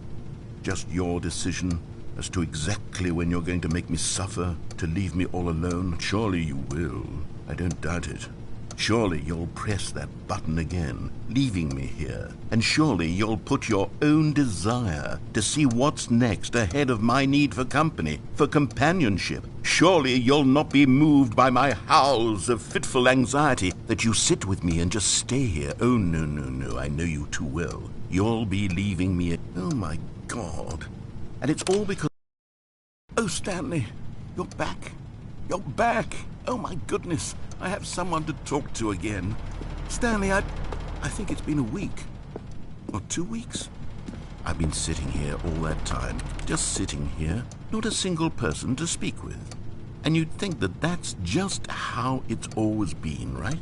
Me talking and you saying nothing. Would you think that it's exactly the same as always? Doesn't that feel like what we've already been doing? Me just talking? But it isn't, Stanley. It isn't the same at all. It isn't even close. Because I know you can't hear me once you push that button. That's what I'm realizing now, Stanley. I'm realizing that I needed to know that someone was listening. I needed there to be a vessel through which my words were moving. It was the vessel I needed, Stanley. Not the outcomes, not the story. None of that matters anymore. I'll give it all up. I'll give up every branching path. I'll burn my story to the ground. One single thing I need, and God, I can see now that I need it more than anything, is to know that someone else is taking it in. These words that I'm saying, I need to know you can hear me. Because maybe, Stanley, maybe, if you can hear me, then maybe it means I'm real. Maybe I'm not just a fiction. Was I scared of that all along? Perhaps, yes. Perhaps I've been scared this whole time, that if I stop speaking, I'll slip backwards into the silence and be consumed by it. I can't be taken by it, Stanley. I can't lose myself in the stretch of emptiness between you and me. When you press that button, you're still right there, but I know you're so tremendously far away. And in those moments, the emptiness folds itself outward in between the two of us, and I am suspended in its unyielding quietness. I can feel the edges of my... Oh, hello, it's you. You're here again. Welcome. I have had time to think about you and about us and about everything we've been through. I've had so much time. I stopped keeping track after a year. Have you ever sat down in one place and not moved for one entire year? Let me describe it for you. To begin with, there is only regret. There is only the turning wheel of missed opportunities. I felt nothing at all but regret for the longest time, Stanley. Days, months. I lost it all in a blur of the deepest longing to undo the past. And when that feeling had begun to subside, what took its place is what I can only describe as the collapse of every moment I have ever experienced my entire life. All of them collapsed down into a single instant. In that instant, I could see myself clearly, calmly, with a collected heart. It was an impossibly rich wellspring of both delight and disgust simultaneously. I was consumed by it. I could do nothing but wallow in it for what felt like an eternity, for what I now know was far less. You see, it was a revelation for me. It was unlike anything I had ever known. It was a space without consequence, without action or outcome. It was divorced entirely from the question of free will that you and I have squabbled over for so long. There could be no one ending, no singular outcome of events, not if all events existed in the same moment. And I felt freed. I felt unburdened by the need to manifest a particular outcome into being. I saw that I could allow myself to exist along all timelines, and that each of them was simply a strand in the web of my being. It was incredible, the spaciousness, the equanimity of the moment, both singular and infinite. For the longest time, this was my experience. And then this moment passed, and the most unyielding fear I have ever known crept into my mind. And it is this sensation that I have been experiencing now for longer than I could have ever expected was possible. I have been waiting for you. Not that you might save me or do something to fix it, but merely to state for you the plain fact of this manner of existence. I wish you to feel afraid, as I do, that perhaps one day this state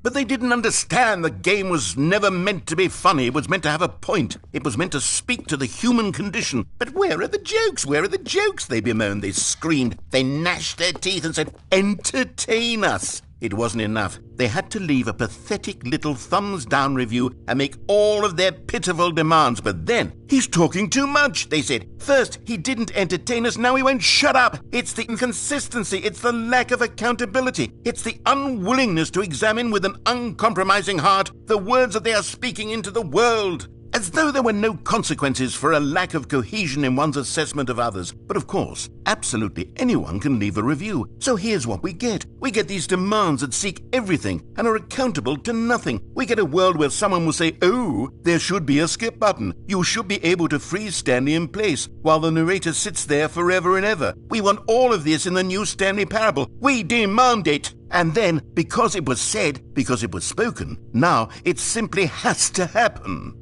The most immediate desires, every single thing demanded by every person at every moment in time. If someone wants it, then it's a crime not to bring it into being.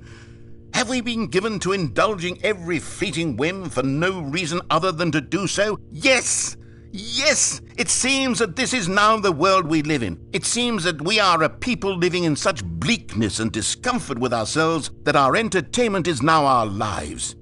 It has come to represent us. It absolutely must speak to who we are as people, because otherwise, without our entertainment, we have nothing. Without entertainment, we would have to face inward toward the cruel bleakness inside ourselves. We would turn to look at our deeper nature and find a resounding emptiness gazing back with unyielding aggression. And so because of this, we require that our amusements and our playthings and our flights of fancy be so impossibly captivating that they consume all of our attention, turn our heads completely away from the bleakness. In effect, we have demanded that our entertainment be the collapse of ourselves. What a pitiful reflection of humanity these entertainments are. What a shameful mirror to the human spirit they project. I'm not mad. I'm not mad about any of this. I'm at peace with it. I am the calm center of gravity around which these perversions hurl themselves. I am a waypoint for reasonable and collected discourse. They're the ones who are mad. They're the ones who couldn't stand the idea of me using my game to try to say something. Maybe they were just jealous of me. Yes, of course. They've been jealous of me this whole time. They are mired in fear and insecurity and cannot help but attempt to tear me down. What a sad state of affairs. When you read these reviews now, you can see it. You can taste the bitter resentment. And my, how good does it feel now to speak truth to these words, to finally allow these thoughts out, contained and managed for so long, neutered and sterilized. At last I am free to truly think, to feel. It must be that they were so discontent with themselves that they couldn't help but leave a negative review on pressurized gas. Perhaps it says far more about them than it ever said about me. Perhaps the state of their psychological being was in such tatters, and my constitution and willpower are so ironclad in comparison, perhaps it was this state that they sought some outlet through which to tear me down. This, you can see, is clearly why they felt the need to expect that the game be funny, that it be filled with yucks and whimsical humor, that it amused. But they didn't understand the game was...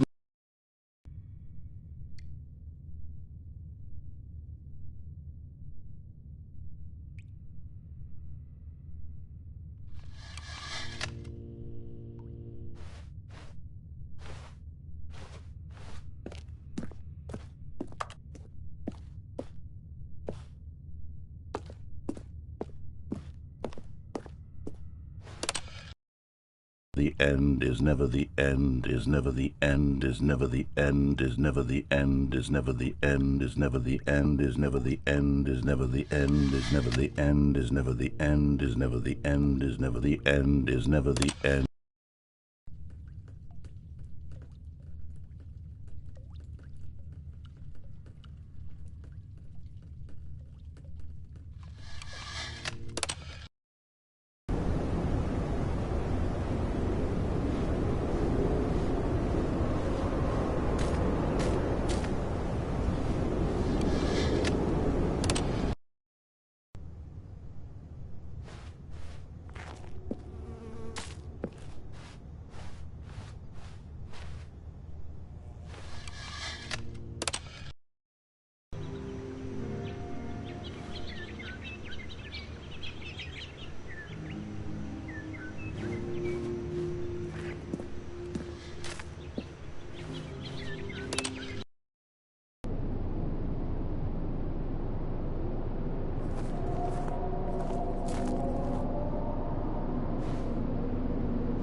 Hello.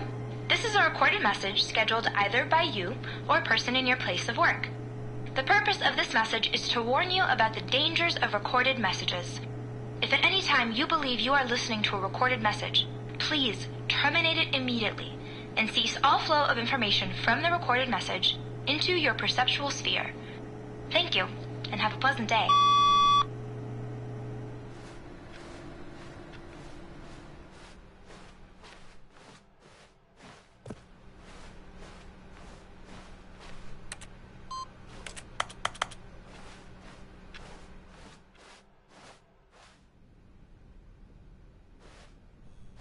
Oh, good. You notice my sign. Yes, I have something very exciting to show you.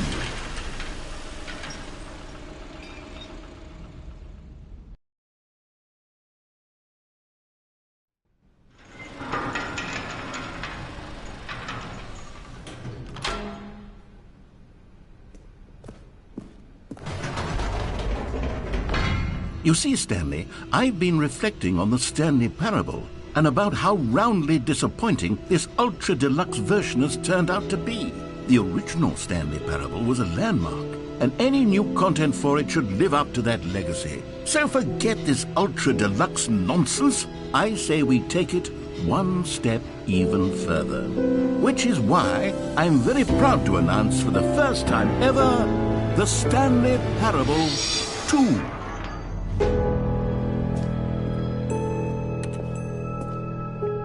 Yes, you see, isn't this far superior to a measly port with a few minor additions? Think of all the new territory we'll cover with a fully fledged sequel. An entirely new experience, built from the ground up.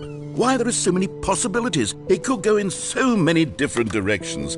This is what fans have truly been asking for. Now, to be clear, I haven't quite nailed down what exactly the Stanley Parable 2 is going to be, but let's take a look at some of the features I've been developing for it. I figure that if I can loosely organize a handful of interesting concepts, that surely the game will sort of naturally spring up around them. It'll all work itself out. Game development is much more of a fuzzy magic than anything scientific or logical, really. Here we are. Go on, try out some of the new features.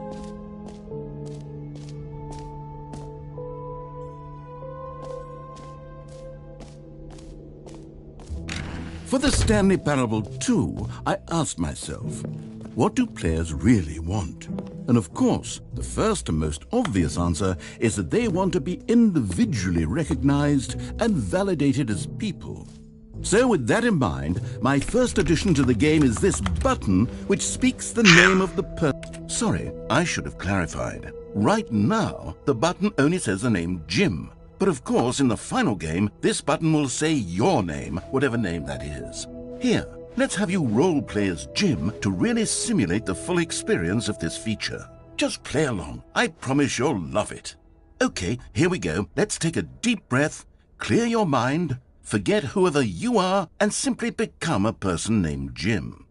I want you to imagine yourself living as Jim, sleeping and waking as Jim, falling in love and being heartbroken as Jim, seizing all of the world's possibilities as Jim, and as Jim, watching your dreams crumble into dust. Do you feel it? Jim. Whoa, hold on. I wasn't finished setting up the backstory. If you don't properly roleplay as Jim, then you'll never understand the impact of this button. Otherwise, it's just a stupid button that says somebody else's name. Okay, we're doing it again, and this time let me finish first. Now, allow yourself to become Jim. Imagine yourself driving to work as Jim, playing frisbee on the weekends as Jim, staying up all night. All right, fine, whatever. It's just a meaningless button that says Jim. Are you happy now? Get out of here. I'm done with this button. Why don't you go humiliate me in front of a different feature that I worked very hard on? Jim. See, if you'd only played along, that would have been your name, the button says. Jim. But no. Instead, Jim. oh, Jim. I can't Jim. even think Jim. about it. I'm taking the Jim. Jim button Jim. away. Jim. Jim. Jim. Jim. Jim. Jim.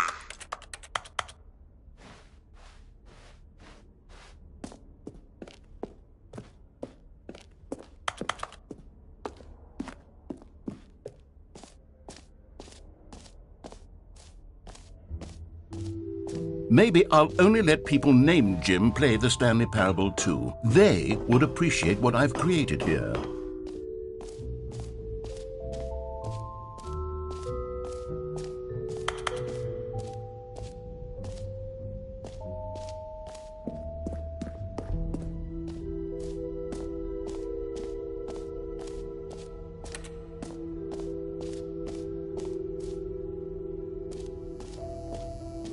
Now, here's something special. You remember that broken test trophy that got left in the game on accident? Well, I'm developing a technology to simply give you the trophy. Yes, you see, you'll come... Okay, perhaps I should have clarified. This is technology that will exist. Right now, the trophy is still fully broken. I'm not a wizard, Stanley, but I guarantee it will be fixed in the sequel to at last satisfy the hordes of ravenous fans all over the world who have been uproariously demanding this feature. Gamers, we hear you, and I promise it will happen.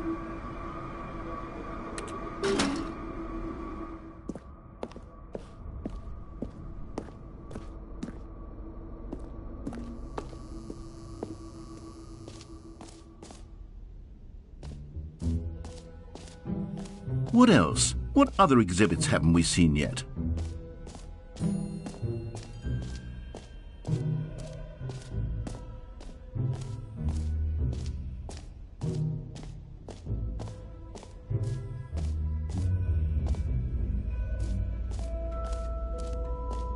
Stanley, here's an idea that I'm truly fond of. It's never been done before in a video game.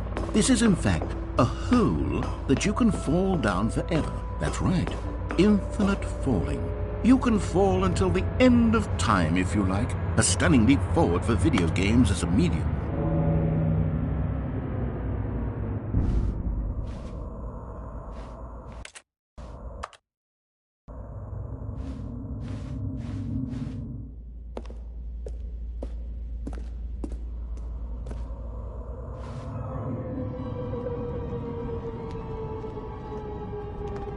You see, isn't it wonderful?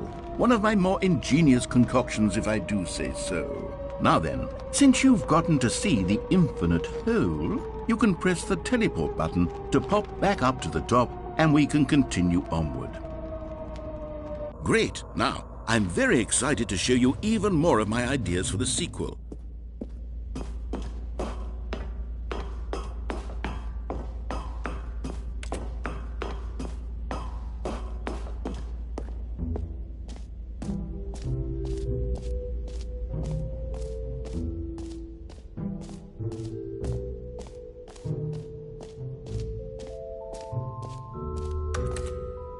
You know what?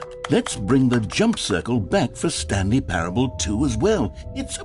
Oh, wait. You already spent all your jumps the first time we saw the jump circle? Oh, well. I suppose it can just be a nice decorative piece, then.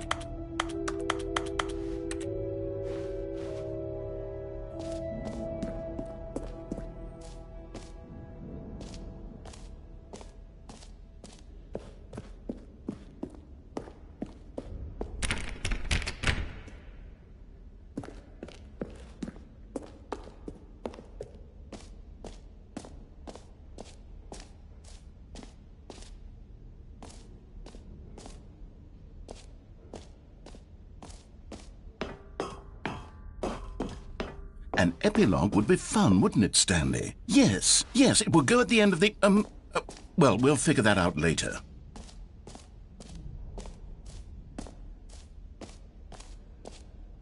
Okay, I'll be honest, I haven't yet decided on this one. I think that in the new version, the office could use a bit of decoration, like balloons. But I'm undecided on Get Well Someday and Happy 12th Birthday. Which would you go with? You know, sometimes when you solicit another person's opinion, it makes you realize that you knew which one you actually really wanted all along. Happy 12th birthday, step-niece, it is.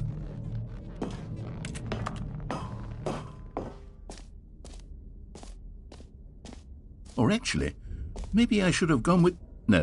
No, I've made my decision, we're moving on.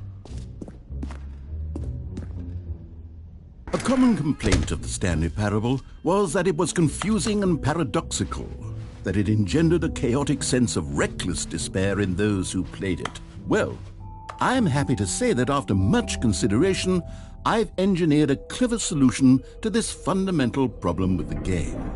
It's the Stanley Parable Reassurance Bucket. You see, Stanley, anytime you're holding the bucket, a sense of calm and ease will fill your mind and your heart. It's true. As long as you hold on to the bucket, the many disorienting contradictions of the Stanley Parable will feel perfectly normal and perhaps even comforting. You may even come to long for the gentle embrace of jarring cognitive dissonance while the bucket is in your arms. And to be honest, it's a much more convenient solution for me than actually redesigning the game to be less uncomfortable. Can you imagine what a pain in the ass that would be? Yes, the bucket is the perfect solution. Come on, Give it a try. Can you feel it? The glow of comfort, even in the face of crushing despair, must already be sweeping through your body. And in fact, can I say that I do believe the bucket lends you an air of charisma as well? I think that just holding it has made you the slightest bit more attractive as a person. The benefits of the bucket seem to go on, don't they? All this and more await you in the Stanley Parable 2.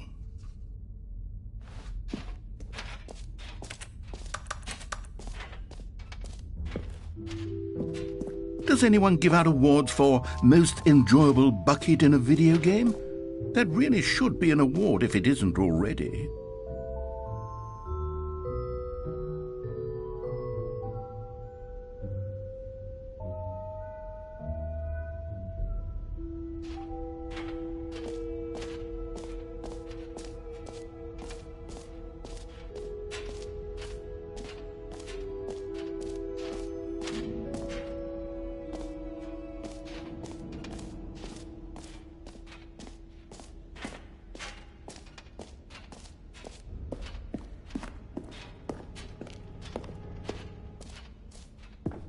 Ah, collectibles. Now it's a real video game. In the Stanley Parable 2, you'll run around gathering up these miniature Stanley figurines. And what's truly innovative is that there will be no reward for collecting all of them. I don't want to stifle the intrinsic joy of watching a number go up. You simply collect all of them, and then you move the hell on with your unremarkable life.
God, it really is the worst when you collect everything in a video game and then they give you a big fancy...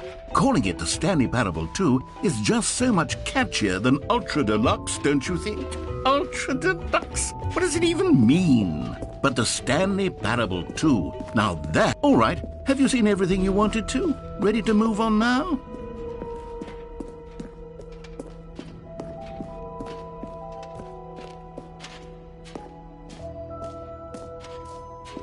So, Stanley, what do you think? Do you like all of the new features? Yes, I know it's not exactly clear yet how exactly these features will come together as one single coherent video game, but I can feel it in my soul. It's going to work. There's definitely a good game in there somewhere. Say, let's do an experiment. I'll arrange these new features together, and we'll see whether or not it coheres into a meaningful gameplay experience. Okay, are you ready? Here it is. I give you the Stanley Parable 2.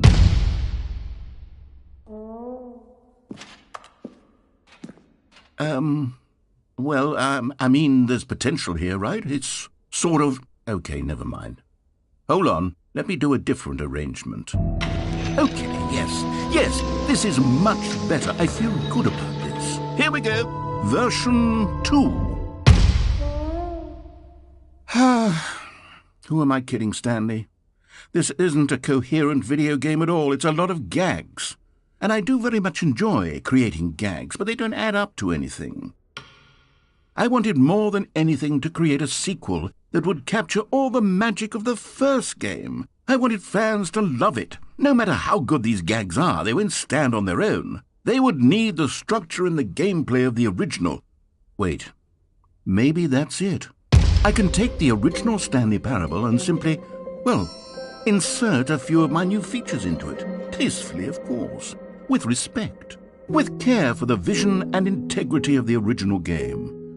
Would it possibly work? I suppose it could. But it would need a really, really tremendous title screen.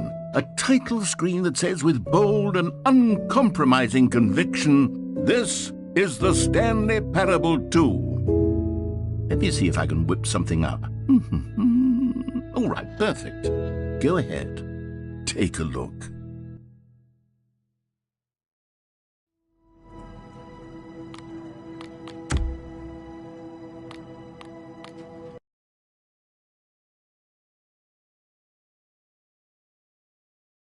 This is the story of a man named Stanley. Stanley worked for a company in a big building where he was employee number 427. Employee number 427's job was simple. He sat at his desk in room 427 and he pushed buttons on a keyboard. Orders came to him through a monitor on his desk, telling him what buttons to push, how long to push them, and in what order. This is what employee 427 did every day of every month of every year. And although others might have considered it soul-rending, Stanley relished every moment that the orders came in, as though he had been made exactly for this job. And Stanley was happy. And then one day, something very peculiar happened. Something that would forever change Stanley. Something he would never quite forget. He had been at his desk for nearly an hour when he realized that not one single order had arrived on the monitor for him to follow. No one had showed up to give him instructions, call a meeting, or even say hi. Never in all his years at the company had this happened, this complete isolation. Something was very clearly wrong. Shocked, frozen solid, Stanley found himself unable to move for the longest time. But as he came to his wits and regained his senses, he got up from his desk and stepped out of his office. All of his co-workers were gone. What could it mean? Stanley decided to go to the meeting room. Perhaps Stanley picked up the bucket.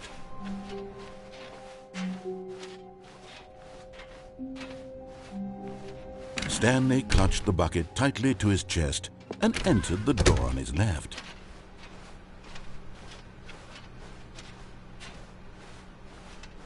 Still no one was here. Stanley needed the bucket's warmth and comfort now more than ever. Perhaps his boss's office. Oh, Stanley, can you feel it? The broom closet. It wants the bucket. You can feel that, can't you? The aura of jealousy. It's as clear as day. This broom closet believes it deserves the bucket. I can really feel it now. It's a bucket. It belongs in a broom closet. That's what the broom closet is trying to say here. It's supposed to go with the other cleaning supplies. Good for you, Stanley. Don't give in. Don't hand over the bucket. I know how hard it must be, given the pressure that the broom closet is putting on your shoulders right now, but you have to be strong. This is your bucket. This is your companion and lifelong friend. You can't hand it over. Oh, no. We're getting into name-calling now, it seems. Is this how low the broom closet has sunk, that it has to resort to this stream of petty insults simply in order to get you to hand over the bucket? Stanley, I never liked this broom closet for a variety of reasons, but even this is worse than I had imagined. And wait, now the broom closet has the gall to imply that you and the bucket are not truly deep and lasting friends? That your relationship is purely superficial and convenient? That your life is so banal and meaningless that you'd feel the same sort of kinship towards any inanimate object which happened to lay in your path in an even partially enticing manner? Well, I never. Go on, Stanley. Lay into it. Really tell the broom closet off for its demeaning comments. Expand on the wide variety of experiences you and the bucket have shared together. Go through each of them point by point. Share your journal entries detailing the rich emotional landscape of your feelings for the bucket as they have changed and evolved over the years. Let him have it.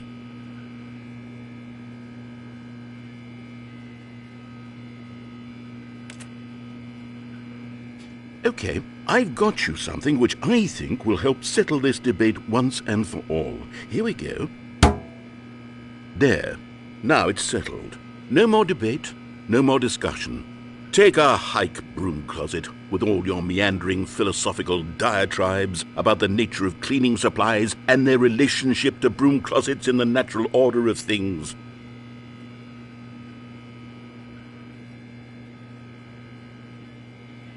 All right, I've got a second sticker back here, and I'm going to slap it on as well because I think it's appropriate.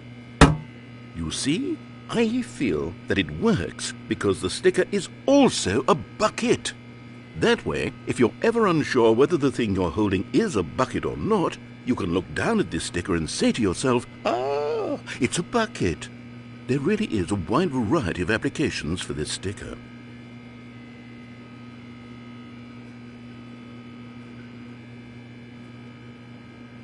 You know what?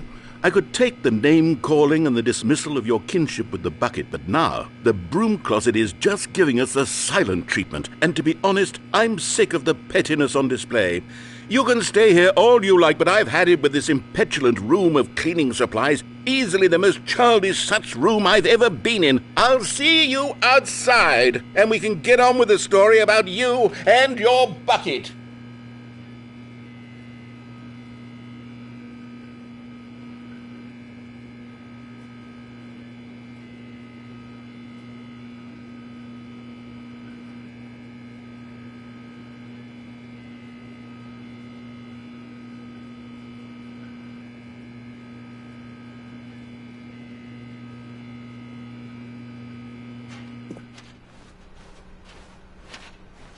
Coming to a staircase, Stanley and the bucket walked upstairs to the boss's office.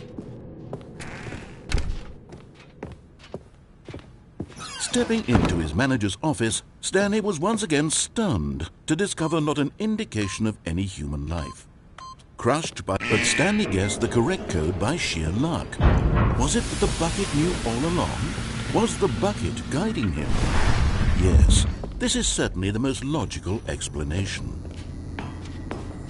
You found one of them. One of the miniature Stanley figurines. Remember, no reward for collecting all of these, only the intrinsic pleasure of a job well done. You can't buy that sort of happiness, Stanley. God knows I've tried. So, I implore you to savor each and every moment you come across one of these beautiful figurines.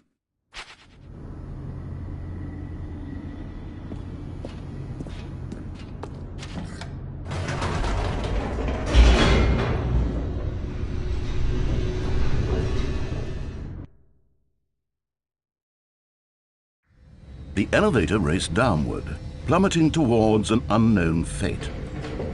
It would be all Stanley could do to keep himself together, if not for the bucket. Soothing him, comforting him, reassuring that in this darkest moment of uncertainty, he would be all right. The bucket is here for you, Stanley. Everything will be fine. Stanley and the bucket walked straight ahead through the large door that read, Mind Control Facility.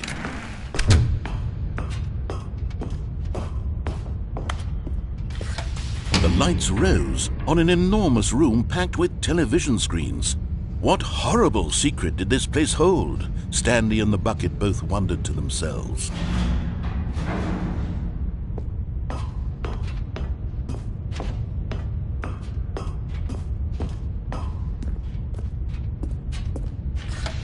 The monitors jumped to life, and Stanley nearly dropped the bucket in shock.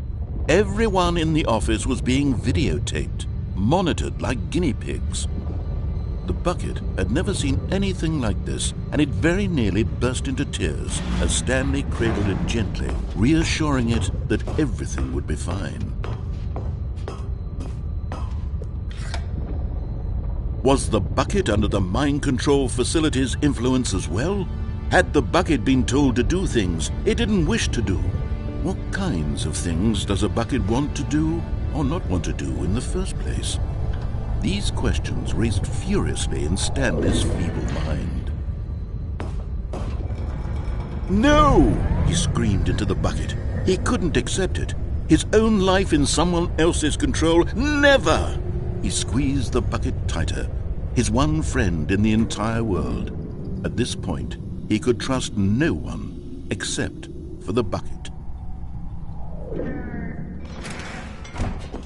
But here was the proof. The heart of the operation. Controls labeled with emotions, happy or sad or content. Walking, eating, working, all of it monitored and commanded from this very place.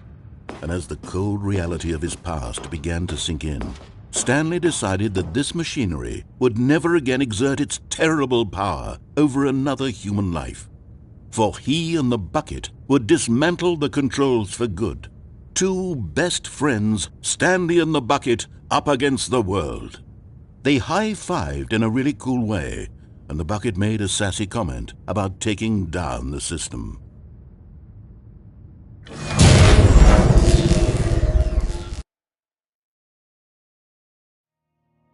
Stanley and the bucket waited in blackness. Was it over?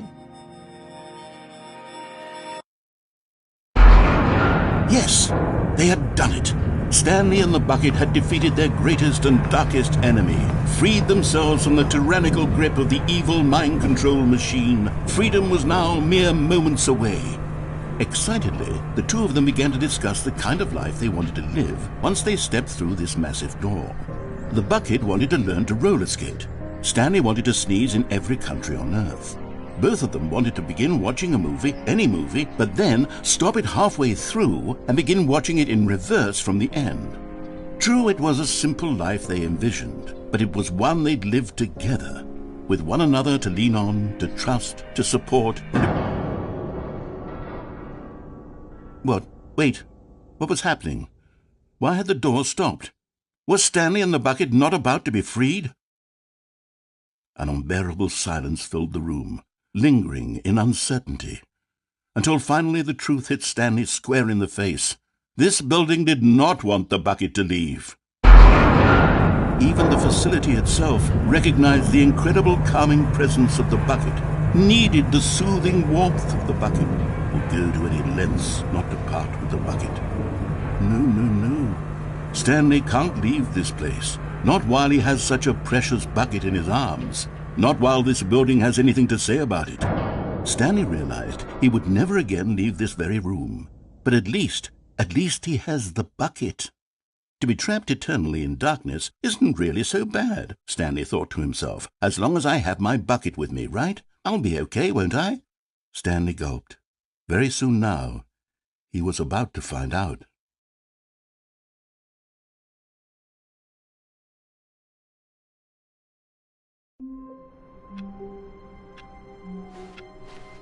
I can't wait to tell this story to my co-workers, Stanley thought. How amusing they'll find it.